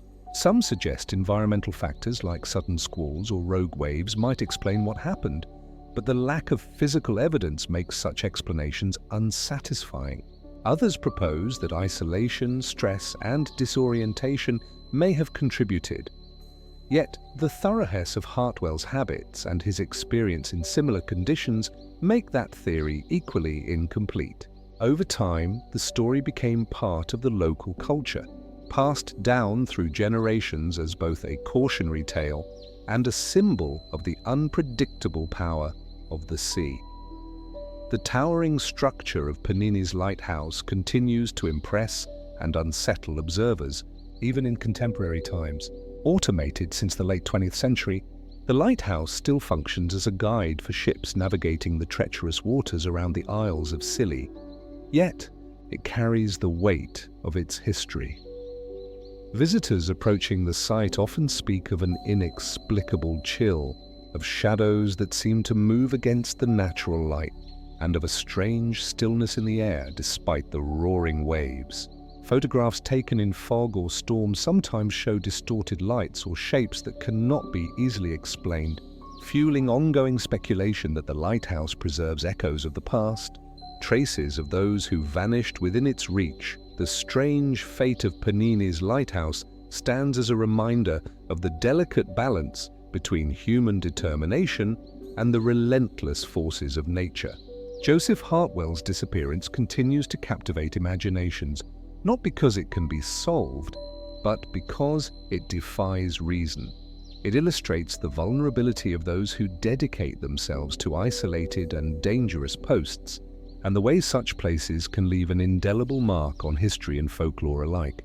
The lighthouse remains a symbol of guidance and resilience, but its story is inseparable from the mystery and fear that linger in the fog, carried on the wind and the waves that surround the Isles of Scilly.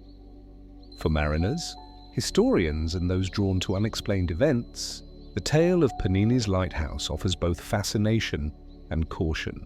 It is a story that refuses closure, a narrative that persists because the sea itself seems determined to keep its secrets. Even a century later, visitors and keepers alike sense the presence of something unseen, a reminder that some places, no matter how carefully mapped or studied, remain untamed and unknowable, preserving the memory of a man lost to the fog and the wind, leaving only questions that the waves never answer. The keeper, who walked into the mist at Straitsmouth Island, Massachusetts. A dense fog often settles over Straitsmouth Island, rolling in from the Atlantic with a quiet persistence that can transform the familiar into something unrecognizable. The lighthouse there has long been a solitary sentinel perched on jagged cliffs that drop sharply into turbulent waters, and, for those assigned to its care, the isolation could be as dangerous as the ocean itself.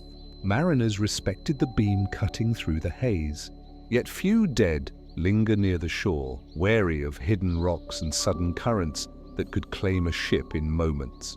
For the keepers, life was measured in the rhythm of tides, the hum of machinery, and the unceasing roar of the sea, punctuated by a profound awareness that even routine tasks might carry unseen peril. In the winter of 1913, a man named Samuel Waywright assumed responsibility for the lighthouse, succeeding a keeper who had retired after decades of service. Waywright was experienced, a disciplined man in his late 30s who had worked at several coastal stations before being posted to Straitsmouth. He arrived in early January aboard a small supply vessel, greeted by a biting wind and the smell of salt and seaweed. His first days were consumed with familiarization, checking the lantern, inspecting the masonry, and ensuring the mechanisms that powered the beacon were in perfect order.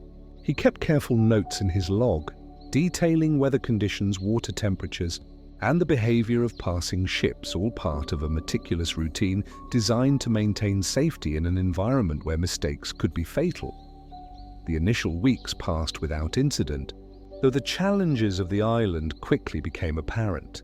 Storms roared in from the ocean with little warning, and the waves pounded the base of the lighthouse with a rhythm that shook the floors and sent shivers up the spine of anyone nearby. Waywright adapted to the harsh conditions, taking precautions to secure supplies and reinforce the fragile pathways that link the structure to the rocky cliffs. He maintained a strict schedule, climbing the narrow staircases to the lantern room multiple times a day, polishing the lens and checking the clockwork mechanisms, while always remaining alert to the subtle signs of weather that could signal danger. One morning, in late February, Waywright's routine was interrupted by a heavy fog that blanketed the island in a thick, almost tangible grey. He had spent the previous night adjusting the lamp and ensuring that the light would shine steadily through the MC. But as dawn approached, visibility dropped to only a few feet. His assistant, a young man named Thomas Riley, who had only recently arrived at Straitsmouth, reported seeing Waywright walking toward the cliff edge, carrying nothing but a lantern, as if compelled by some unseen force. Riley called out, but the keeper did not respond. Moments later, Waywright vanished into the fog, leaving no footprints, no indication of struggle, and no sign that he'd planned to leave the island. Riley, joined by local volunteers from nearby Gloucester, immediately set out into the treacherous waves and rocky coastline. Teams combed the rocky ledges, searched the caves along the base of the cliffs, and scoured the surrounding waters. Yet every effort yielded only frustration. Driftwood and seashells were scattered along the shore, but no trace of Waywright was ever found. The fog persisted thick and disorienting, masking any clues the searchers might have followed. Eyewitness accounts were inconsistent, with some claiming they glimpsed a figure moving along the cliff in impossible ways, while others swore they heard a faint voice calling for help that dissolved into the wind. The growing legend was shaped further by accounts from residents of Gloucester and neighbouring towns. Fishermen who passed the lighthouse at night described a solitary light moving erratically, as though the lantern itself were walking along the cliffs, separate from the beam of the main lamp. Others recounted hearing footsteps echoing across the rocks or the metallic clanging of the lantern swinging, though no one was present. The stories, though dismissed by some authorities as products of imagination, persisted and intertwined with the island's already eerie reputation. Locals spoke of Straits Mouth as a place where the veil between the ordinary and the inexplicable seemed especially thin, and Waywright's disappearance became a warning repeated in hushed tones among sailors and keepers alike. Individuals who examined the lighthouse meticulously, seeking mechanical failures, structural issues, or evidence of foul play. The lantern mechanisms were intact. The doors and windows showed no signs of tampering, and the lighthouse itself had withstood the storms without damage. Riley's testimony was detailed and consistent, yet it provided no answers, only the haunting account of Waywright stepping into the fog and never returning. Reports from passing ships and coastal observers confirmed the presence of thick mist, but none explained why a man of experience and caution would walk into it without hesitation. The incident was logged in Trinity House records, noted as one of the most perplexing disappearances in New England lighthouse history. Journal entries from later keepers at Straits Mouth hinted at occurrences reminiscent of Waywright's disappearance. One keeper recorded a strange sensation of being watched while performing routine maintenance, accompanied by the faint smell of smoke and salt, as if a lantern had passed by unseen. Another recounted seeing a figure in the fog, moving purposefully along the cliffs, only to vanish before it could be approached. These accounts, combined with the historical record, reinforced the belief that the lighthouse perched at the edge of land and sea preserved more than its physical presence.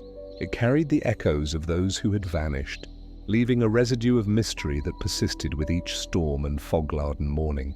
The tale of Samuel Waywright has been analysed by historians and folklorists who propose a range of possible explanations. Some suggest he may have been disoriented by the dense fog and wandered over the cliffs, lost to an accident that left no trace. Others theorize that the stress and isolation of Lighthouse duty combined with the oppressive mist could have affected his judgment, though his careful nature and experience make this difficult to accept fully. Alternative explanations hint at the inexplicable, unusual atmospheric conditions, magnetic anomalies, or phenomena tied to the island's unique geography, all leaving room for speculation rather than certainty, or an apprehension mingle for those near Straitsmouth Lighthouse, a presence that continues to command respect. Automated and modernized, it still guides vessels safely through the hazardous waters. Yet the story of Waywright lingers, woven into the fog and the roar of the waves. Visitors approaching the island speak of a chilling presence, of sounds carried across the water that seem almost human, and of lights appearing where none should be. Photographs taken under heavy mist occasionally show shapes or reflections that cannot be easily explained, deepening the sense that the lighthouse is not merely a structure, but a repository of unresolved events and unanswered questions. His vanishing serves as a stark reminder of the human fragility exposed by extreme isolation. Keepers dedicated their lives to maintaining the safety of others while placing themselves in perilous environments, and Straitsmouth Island represents the edge of that sacrifice where the boundary between survival and disappearance is thin and unpredictable. The story serves as both tribute and warning. Tribute to the men who endured harsh conditions to keep ships safe, and a warning that even the most careful, experienced individuals can vanish without explanation in places where nature asserts its dominion. Passing through Straitsmouth, mariners maintain a careful respect for the lighthouse, alert to threats masked by mist and shifting waves. The history of the keepers, particularly Way, reinforces the eerie reputation of the island, shaping the collective memory of the region. For those drawn to mysteries and the unexplained, the lighthouse offers both fascination and unease, a reminder that not all disappearances are resolved and that some places harbor secrets beyond the reach of human understanding. In the final reckoning, the story of the keeper lost to the fog persists, haunting like the thick Atlantic mist and leaving observers with unresolved wonder. Straitsmouth Island remains a place where the past is never truly gone, where the echoes of vanished figures persist in the air, and where the ocean, ever watchful, keeps its secrets beneath waves that glint with light from a beacon designed to guide, yet cannot illuminate the unknown that surrounds it. The keeper who disappeared from South Stack, Wales' South Stack Lighthouse sits on a rugged promontory off the coast of Anglesey, where waves crash with relentless force against sheer cliffs that rise from the sea like jagged teeth. For centuries, the lighthouse has been a vital guide for ships navigating the treacherous waters of the Irish Sea. But its isolated location also makes it a place of hardship for the keepers tasked with its care.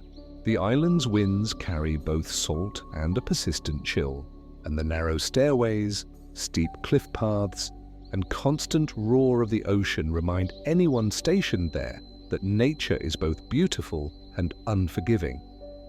In the autumn of 1919, a man named Edward Harrington took up the post at South Stack, replacing a keeper who had retired after decades of service.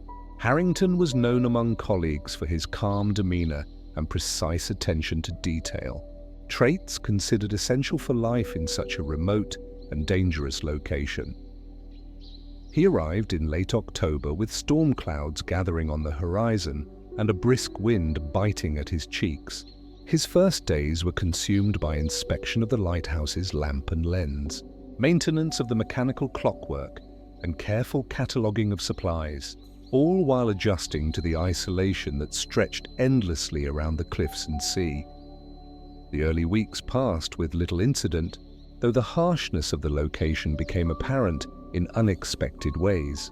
Storms rolled in suddenly, battering the cliffs with pounding waves and shaking the structure with a deep, resonant hum. Harrington maintained his routines meticulously, ascending the narrow staircases multiple times a day to ensure the lantern shone clearly, polishing the lens until it gleamed, and monitoring the timing mechanisms with a precision that reflected both pride and necessity. Each day seemed to blend into the next, defined by wind, salt spray, and the ceaseless hum of the ocean, punctuated by the occasional visits of supply boats navigating the narrow channel to the island. One morning in November, during a particularly violent storm, Harrington's presence was noted for the last time. Witnesses from a small visiting vessel reported seeing him ascending the cliff path that led to a small observation platform, carrying a lantern and appearing focused on inspecting the rock face for any signs of erosion. By midday, however, the keeper had vanished. His logbook and personal belongings remained in the lighthouse, and there were no indications that he had left intentionally. The only traces of his presence were the faint, disappearing footprints along the wet cliffside and the sound of wind and waves filling the air where his voice had been moments before. Harrington's search was plagued by the storm, which made both terrestrial and maritime efforts hazardous and erratic. Teams from the mainland braved the cliffs, climbing treacherous paths and peering into caves that lined the shore. Yet they found nothing beyond scattered rocks and debris churned up by the waves. Eyewitness accounts described fleeting glimpses of a figure moving along impossible ledges, only to vanish as quickly as it appeared. Some claimed to hear faint echoes of footsteps or the clanging of the lanterns swinging in the wind, though no one was present to explain the sounds, leaving a haunting uncertainty that lingered long after the search had ended. The people of Holyhead added their voices, portraying the lighthouse as a site with an uncanny, almost mystical presence. Fishermen who passed the cliffs at night reported seeing lights flickering on the rocks, moving in ways that did not correspond to the lighthouse's beam. Others recounted hearing voices carried across the waves, distant and human yet distorted by wind and fog, as if the island itself held echoes of those who had disappeared. These stories grew alongside Harrington's disappearance, feeding a collective belief that South Stack was a place where the natural and the inexplicable intersected. a notion that kept many sailors cautious and some residents uneasy. Inspectors from Trinity House, overseeing all British lighthouses, checked the lighthouse carefully for faults, damage, or evidence of foul play. The equipment functioned normally, the doors and windows were intact, and no evidence suggested that Harrington had prepared to leave. Riley's testimony provided by a nearby assistant offered little explanation, beyond the fact that he had seen Harrington walk toward the cliffs and vanish into the storm. Despite a thorough investigation, the case remained unsolved, leaving the disappearance as one of the most puzzling in Welsh lighthouse history. During the search, volunteers reported something that was never officially explained: a set of footprints leading from the lighthouse toward the cliff's edge that abruptly ended on a flat rock, wet from the waves, but showing no sign that anyone had fallen into the sea. Some of the rescuers claimed to hear faint whispers carried on the wind, indistinct, but unmistakably human. And others noticed that certain tools and lanterns inside the lighthouse appeared slightly moved or repositioned, though no one admitted touching them. These subtle anomalies were noted in local journals and letters, fueling speculation among townspeople that Harrington's disappearance involved more than a simple accident and leaving an unsettling impression that the lighthouse itself might hold secrets that defied explanation. Subsequent years, those who served at South Stack reported experiences that seemed to echo Harrington's fate. One keeper documented a strange sensation of being observed while maintaining the lantern, accompanied by a fleeting glimpse of a figure in the mist along the cliffs. Another mentioned hearing the low, rhythmic hum of footsteps along paths where no one was present, or the metallic clink of a lantern swinging even when all equipment was secured. These accounts reinforce the belief that the lighthouse preserved traces of past events, a lingering presence that defied explanation and contributed to the growing lore surrounding the cliffs and the sea. A variety of possibilities have been proposed by historians and researchers examining the disappearance. Some suggest that Harrington may have been swept away by a sudden gust of wind or a rogue wave, though the absence of debris or personal items complicates such theories. Others theorize that fog, isolation, and fatigue could have contributed to disorientation, but Harrington's meticulous habits and previous experience at other stations challenge this explanation. Still others speculate about unusual natural phenomena, including shifting tides, magnetic anomalies, or atmospheric conditions unique to the cliffs, offering no definitive answers, but keeping the story alive in the realm of maritime mystery. South Stack continues to function as a vital navigational aid, automated and modernized, yet it carries the weight of its history. Visitors approaching the island report a strange stillness in the air, a sensation that seems to stretch time and space along the cliffs, and occasionally glimpses of light or shadow that cannot be easily explained. Photographs taken under foggy or stormy conditions sometimes capture anomalies, shapes or reflections that resist rational interpretation, adding to the legend that surrounds the lighthouse and the vanished keeper. Edward Harrington's story reveals just how fragile the line can be between human responsibility and nature's untamed force.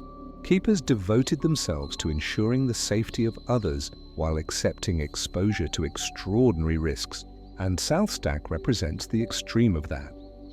Dedication.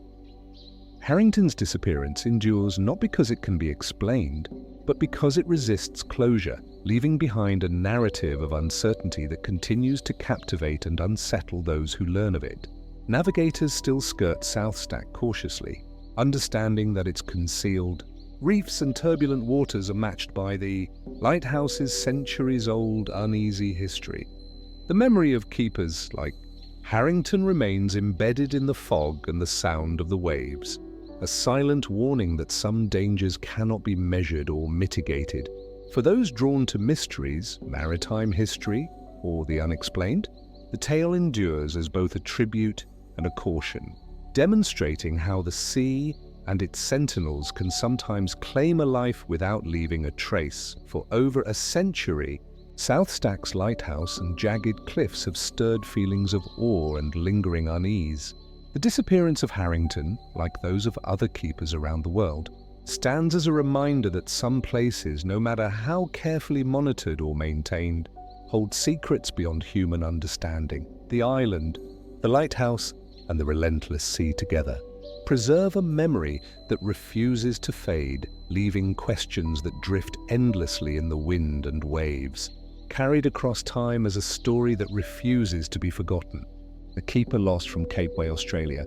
The winds off Cape Otway sweep relentlessly across the rugged coastline, carrying salt, sand, and the distant roar of waves crashing against hidden reefs. The lighthouse there, perched high above the cliffs, has long served as a vital warning for ships navigating the treacherous Bath Strait. But its isolated position makes life for those who tend it both demanding and dangerous. For keepers, the structure is a small refuge against the elements, yet the cliffs and forests surrounding it hold a quiet menace, a reminder that the natural world rarely tolerates mistakes or carelessness. In the summer of 1921, a man named Henry Mallister arrived to assume duties at Cape Otway, taking over from a keeper who had retired after years of service. Mallister had a reputation for diligence and patience, qualities deemed essential for anyone stationed at such a remote outpost. He arrived aboard a supply vessel in early January, greeted by the roar of the ocean and a sky heavy with clouds, and immediately began familiarizing himself with the lighthouse and its mechanisms. The previous keeper maintained meticulous logs, and Mallister followed them closely, documenting weather conditions, tides, and the performance of the lantern to ensure continuity in the lighthouse's operation. Life in the first weeks was defined by routine and vigilance. Mallister climbed the narrow staircases to the lantern room several times a day, polished the lens, and inspected the machinery that powered the lamp. The surrounding forests were thick and dense, and even small excursions beyond the lighthouse demanded careful attention to footing and awareness of the unpredictable terrain.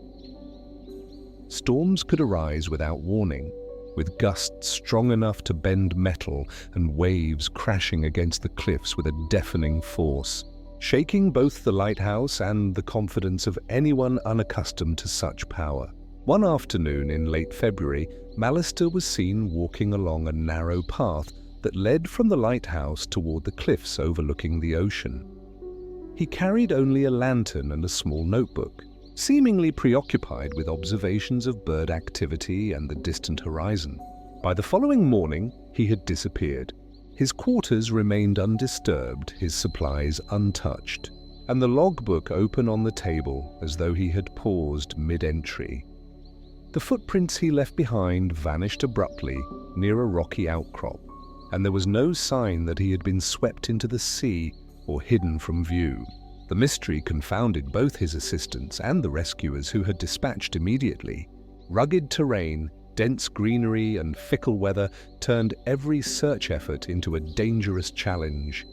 Teams combed the forested slopes, peered into hidden caves, and scoured the shoreline. Yet no trace of Mallister was ever found. Witnesses reported strange occurrences during the search. Some claimed to hear footsteps echoing in areas where no one stood, while others recounted glimpsing flickering lights moving along the cliffs even after the lighthouse's lamp was secured. The reports, though an anecdotal, added to the growing sense that Mallister's disappearance was unusual, suggesting factors beyond ordinary accident or misfortune. Nearby towns, residents told stories that suggested the lighthouse had a dark and foreboding reputation. Fishermen often spoke of seeing sudden lights out at sea that mirrored the lighthouse's beam, but seemed to move independently, disappearing when approached. Local guides recounted that the cliffs around Cape Otway sometimes appeared distorted in foggy conditions, as though the terrain itself had shifted or concealed hidden ledges. These observations, combined with Mallister's disappearance, contributed to a belief among locals that the lighthouse and its surroundings held a power or presence that resisted explanation. and that the ocean and cliffs could claim those who ventured too far without leaving a trace. Every inch of the lighthouse was meticulously scrutinized by investigators. The equipment was in perfect working order. The structure remained sound, and there were no signs of struggle or deliberate departure.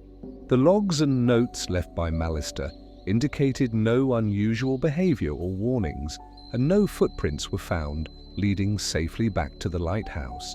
Some rescuers who had combed the area reported unsettling anomalies. Tools seemed slightly displaced. Lanterns were sometimes found in different positions than they had been left, and faint impressions of footprints appeared in locations that seemed impossible to reach. These subtle details, though never officially explained, were recorded in local diaries and letters, adding layers of mystery to the case. Time and again, lighthouse staff at Cape Otway have noted incidents that seem to parallel Mallister's disappearance. One keeper described seeing a shadow moving along the cliff edge at dusk, following a path that no living person could have taken.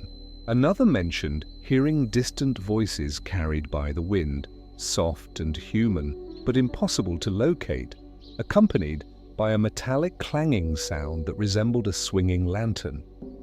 Journal entries consistently highlighted the disorienting combination of isolation, fog, and wind, a mixture that could unsettle even experienced personnel and contributed to the sense that the lighthouse preserved traces of the past. Various scenarios have been suggested by maritime historians, though none has become the widely accepted explanation. Some propose that Mallister could have fallen into a concealed crevice or been carried away by a rogue wave. Yet the absence of debris or clothing makes these theories difficult to support. Others suggest the effects of isolation and fatigue might have impaired his judgment, though Mallister's meticulous nature and prior experience with remote stations challenge that assumption. A few theorists point to unusual atmospheric phenomena or magnetic anomalies specific to the cliffs and surrounding ocean, offering no definitive answers but maintaining the story as one of the most perplexing in Australian lighthouse history. At Cape Otway, Mallister's tale still lingers, and modern visitors often speak of a heavy quiet and the unnerving feeling of being watched while moving through the lighthouse or along the cliffs. Photographs taken during misty mornings occasionally capture shapes or light reflections that seem to defy explanation, reinforcing the eerie reputation of the location. These experiences perpetuate the narrative that Cape Otway, despite its essential role in maritime safety, remains a site where the line between the natural and the inexplicable is blurred, preserving the memory of those lost to its isolation. Otway's lighthouse, now automated, still serves as a guiding beacon for ships navigating the Bath Strait, yet it carries the legacy of its human history. The story of Mallister reminds visitors that the dangers of the Cliffs Forest notion are not merely theoretical. They have claimed lives, and some of those lost were never found. Each retelling emphasizes the vulnerability of individuals working in extreme isolation and the unpredictable power of nature, illustrating why the Lighthouses' history remains intertwined with both admiration and apprehension. To both sailors and historians, Henry Mallister's disappearance stands as a warning, showing how remote outposts vital for navigation can hide hazards unseen by the untrained eye. The cliffs, the waves and the fog combine to form an environment that resists full comprehension, preserving the memory of the vanished keeper as a warning that some mysteries remain unsolvable. The narrative continues to captivate, suggesting that Cape Otway is a place where the past lingers in the wind, the water, and the echoes of the lost. A location where nature's dominion remains absolute and human presence is fleeting. Even a century later, the lighthouse and its cliffs evoke both awe and unease, a testament to the relentless power of the natural world and the fragility of those who dedicate themselves to guiding others safely through it. Mallister's story, like that of many other keepers around the globe, resists closure, leaving only questions and speculation that drift with the wind over the rugged coastline. Cape Otway, its lighthouse, and the surrounding cliffs preserve a haunting reminder that the sea and its edges will always hold secrets beyond human understanding, and that those who venture too close sometimes vanish, leaving behind only the memory of their presence and the persistent call of the waves. The Vanished Watch of South Solitary Island, Australia. Fog rolled in thick from the Pacific, swallowing the jagged cliffs of South Solitary Island and turning the lighthouse perched to top them into a ghostly silhouette against the grey sky. Waves pounded relentlessly against hidden reefs, sending spray high into the air and reminding anyone who set foot on the island that the sea held no mercy. The cliffs were sharp and unpredictable, and the narrow paths demanded constant attention, leaving no room for distraction or carelessness. Leonard Whitaker stepped onto the island in early March 1934, his boots sinking slightly into the damp, wind-battered soil as he took in the desolate surroundings. He had been assigned to the post after years at other remote stations, a man known for his meticulous nature and calm demeanor, traits considered essential for life in such isolation. The previous keeper's logs, detailed down to the smallest observation, guided Whitaker through his initial days, but even the most carefully kept records could not capture the oppressive solitude or the relentless power of the cliffs and ocean. The first week passed in a blur of inspections, maintenance, and adaptation to the island's rhythm. Whitaker climbed the narrow staircases multiple times a day to polish the lantern's lens, checked the machinery with unwavering attention, and catalogued supplies to ensure nothing was ever left unattended.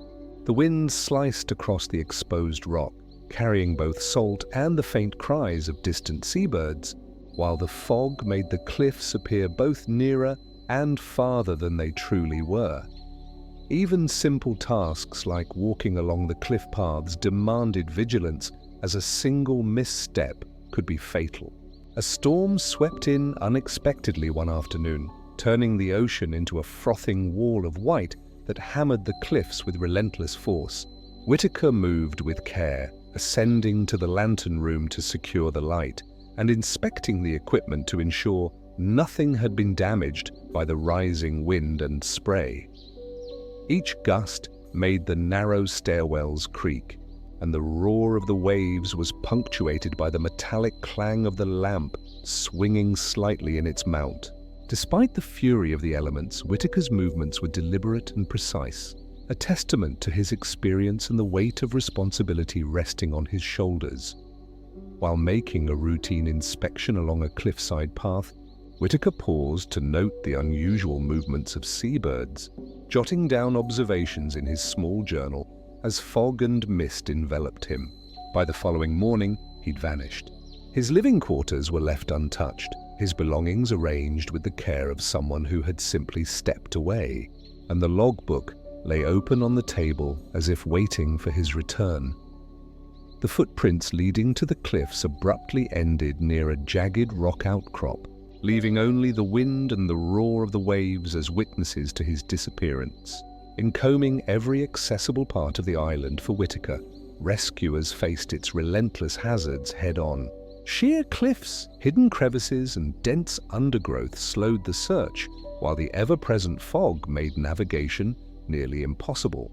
Witnesses reported strange occurrences during their efforts, footsteps echoing where no one stood, fleeting shadows among the rocks that disappeared when approached, and the faint metallic tinkle of a lantern swinging through all equipment was secured. The combination of isolation, treacherous terrain, and inexplicable phenomena left the searchers with a haunting sense that something beyond ordinary explanation had occurred. Narratives from seaside communities layered new depth onto the evolving myth. Fishermen claimed to see lights on the cliffs at times when the lighthouse was dark, moving in ways that defied explanation and vanishing when approached. Guides recounted whispers carried by the wind, faint but unmistakably human, while others described an inexplicable, sensation of being watched while navigating the waters below. These accounts repeated over decades painted a picture of an island where natural and supernatural forces seem to intersect, making Whitaker's disappearance feel all the more extraordinary and unsettling. The structure and the area around it underwent a thorough investigation by the authorities. Every mechanism functioned properly. The structure showed no signs of tampering or damage, and Whitaker's logbook revealed nothing unusual beyond routine observations. Yet subtle anomalies were noted.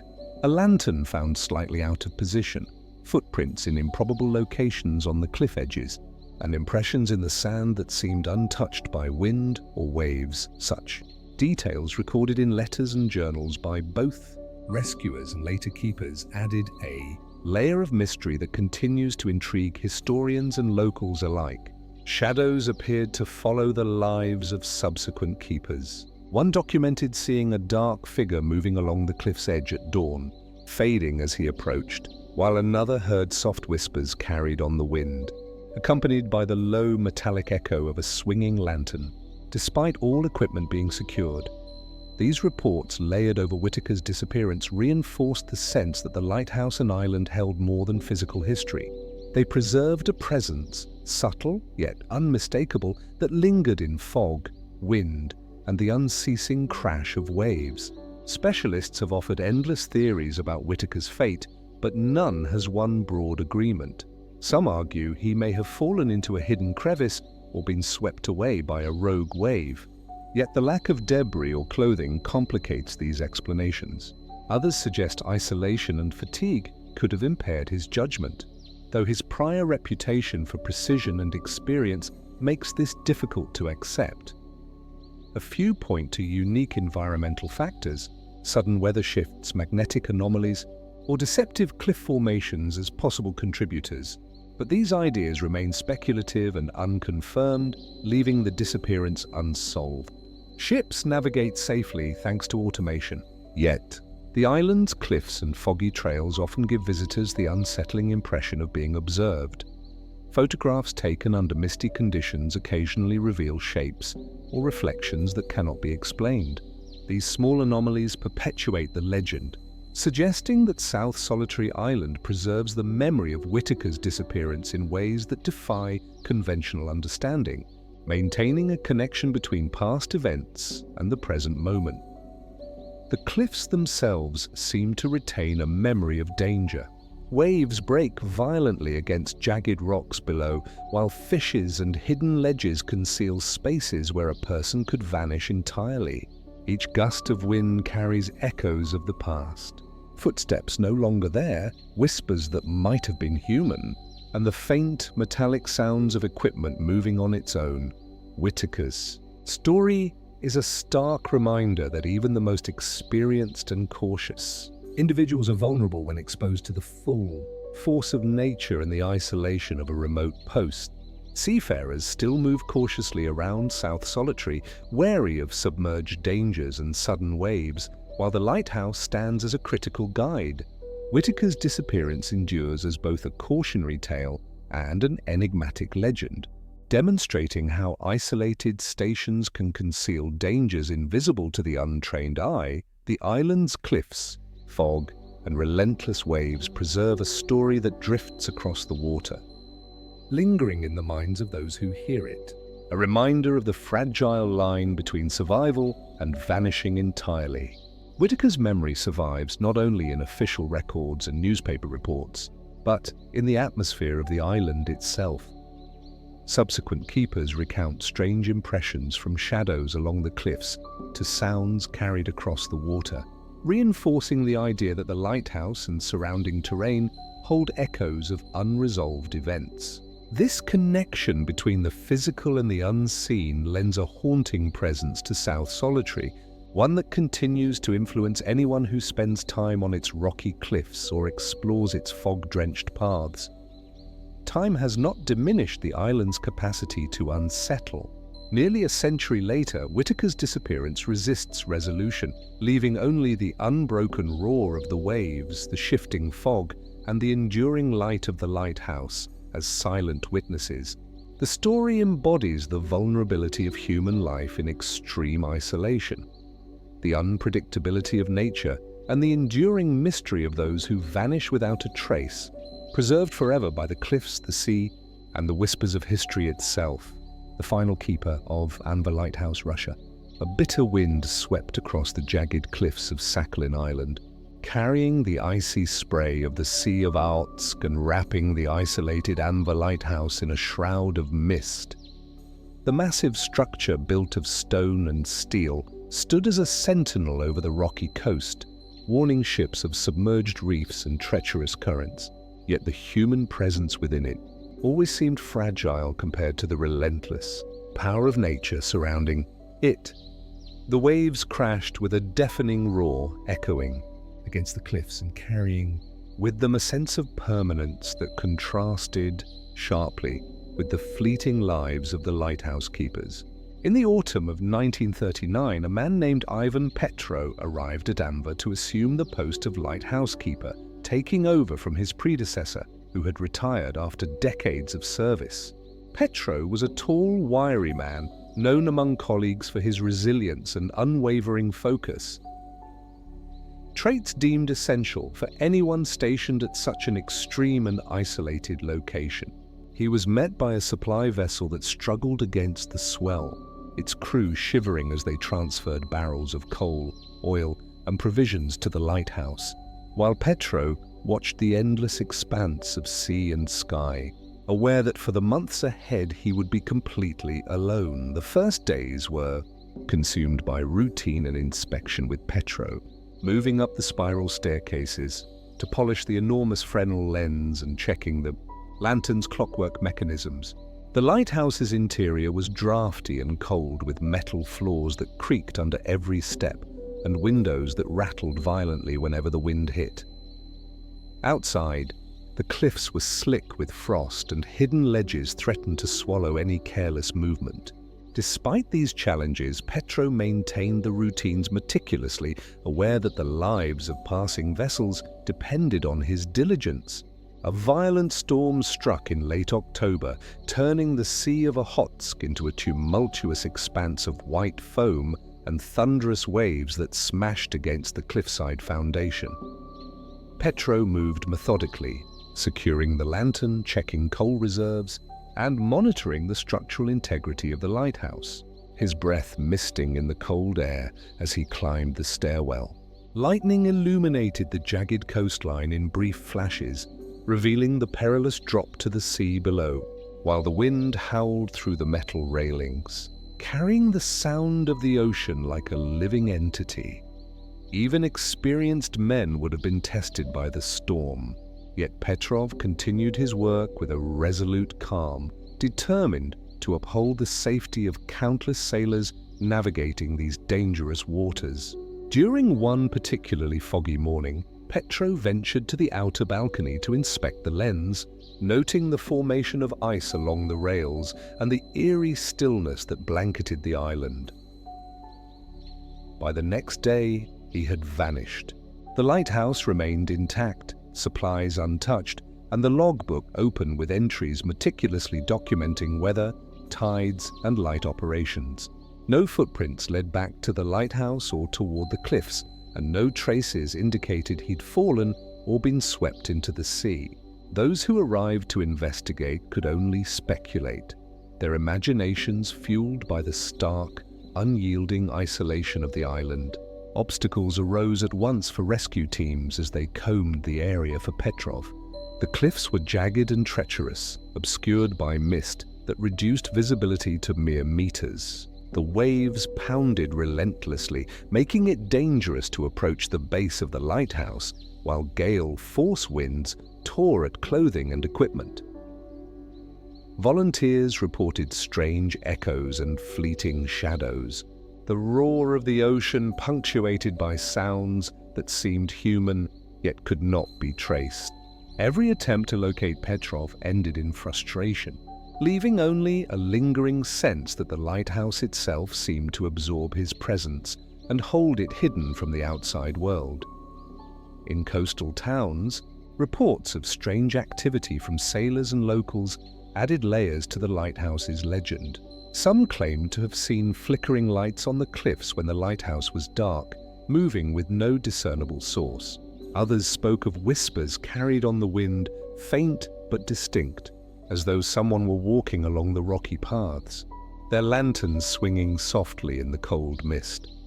These reports, though anecdotal, reinforce the island's reputation as a place where the line between natural phenomena and inexplicable events blurred, leaving Petrov's disappearance shrouded in uncertainty and fascination.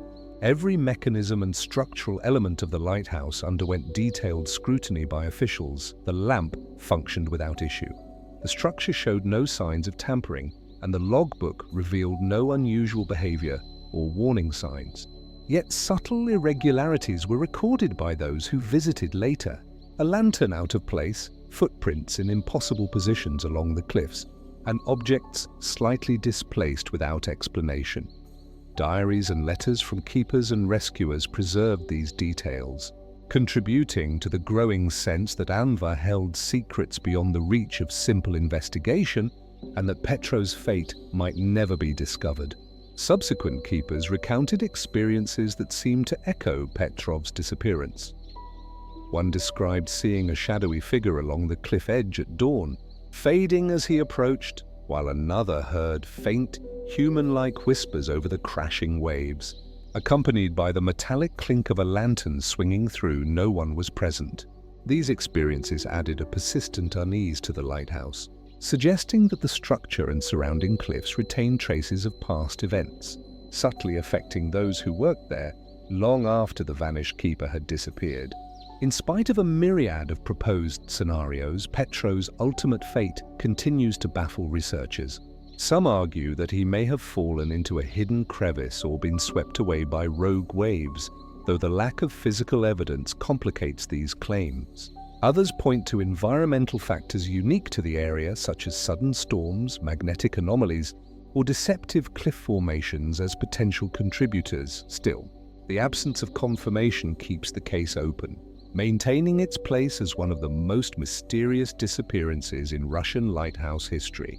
With decades gone by, automated systems maintain the lighthouse, and yet visitors still feel the island's unnerving presence.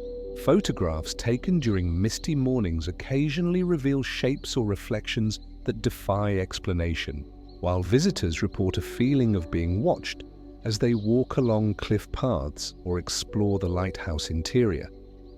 Each account perpetuates the legend of Petrov, suggesting that the island preserves the memory of his presence in ways that are invisible yet perceptible, echoing through the fog and the roar of the sea. The cliffs themselves appear alive, a jagged labyrinth that conceals both danger and mystery. Waves break with unrelenting force, while hidden crevices and ledges might swallow anyone who wanders too far. Gusts of wind carry the faintest echoes of footsteps and whispered voices, while ice and mist shift unpredictably across the rock. Petrov's story serves as a reminder that isolation, exposure, and the power of nature can conspire to remove even the most cautious and experienced individuals from the world without a trace. In the Sea of Okhotsk, mariners navigate carefully, watching for treacherous reefs and currents while following the lighthouse's guidance. Petrov's disappearance serves both as a cautionary tale and an enduring mystery, illustrating the dangers of remote stations and the tenuous nature of human presence in extreme environments. The island's cliffs, waves, and fog act as silent witnesses, preserving the story and ensuring that the vanished keeper remains part of a lighthouse's legacy, whispered about for generations. The presence of the lighthouse and island continues to command respect while provoking unease. Petrov's vanishing resists resolution, leaving only the roar of the waves, the shifting fog, and the enduring light of the lantern as silent witnesses. Subsequent keepers have recounted unsettling experiences, shadows where no one should be, faint sounds in the stairwells, and sudden drafts that carry whispers from unseen sources. Each layer of observation reinforces the idea that a never lighthouse is more than a navigational aid. It is a repository of memory, isolation, and unresolved events. Time has done little to diminish the legend. Even nearly a century later, the story of Ivan Petro continues to captivate, a reminder of the fragility of human life in extreme isolation and the unpredictable, often unforgiving nature of the sea. The cliffs, the waves, and the lighthouse itself form a landscape where reality and enigma intersect, preserving the memory of a man lost to both natural forces and circumstances that remain beyond comprehension. The final keeper of an EVA lighthouse serves as a symbol of the human struggle against isolation and the relentless power of nature. His disappearance reminds us that even meticulous planning, experience, and resilience cannot always safeguard life in the world's most remote locations. The legend endures, whispered among mariners and documented in diaries, newspapers, and letters, ensuring that Petro's story drifts across the waves, carried by the wind, fog, and echoing roar of the Sea of Iotsk for generations to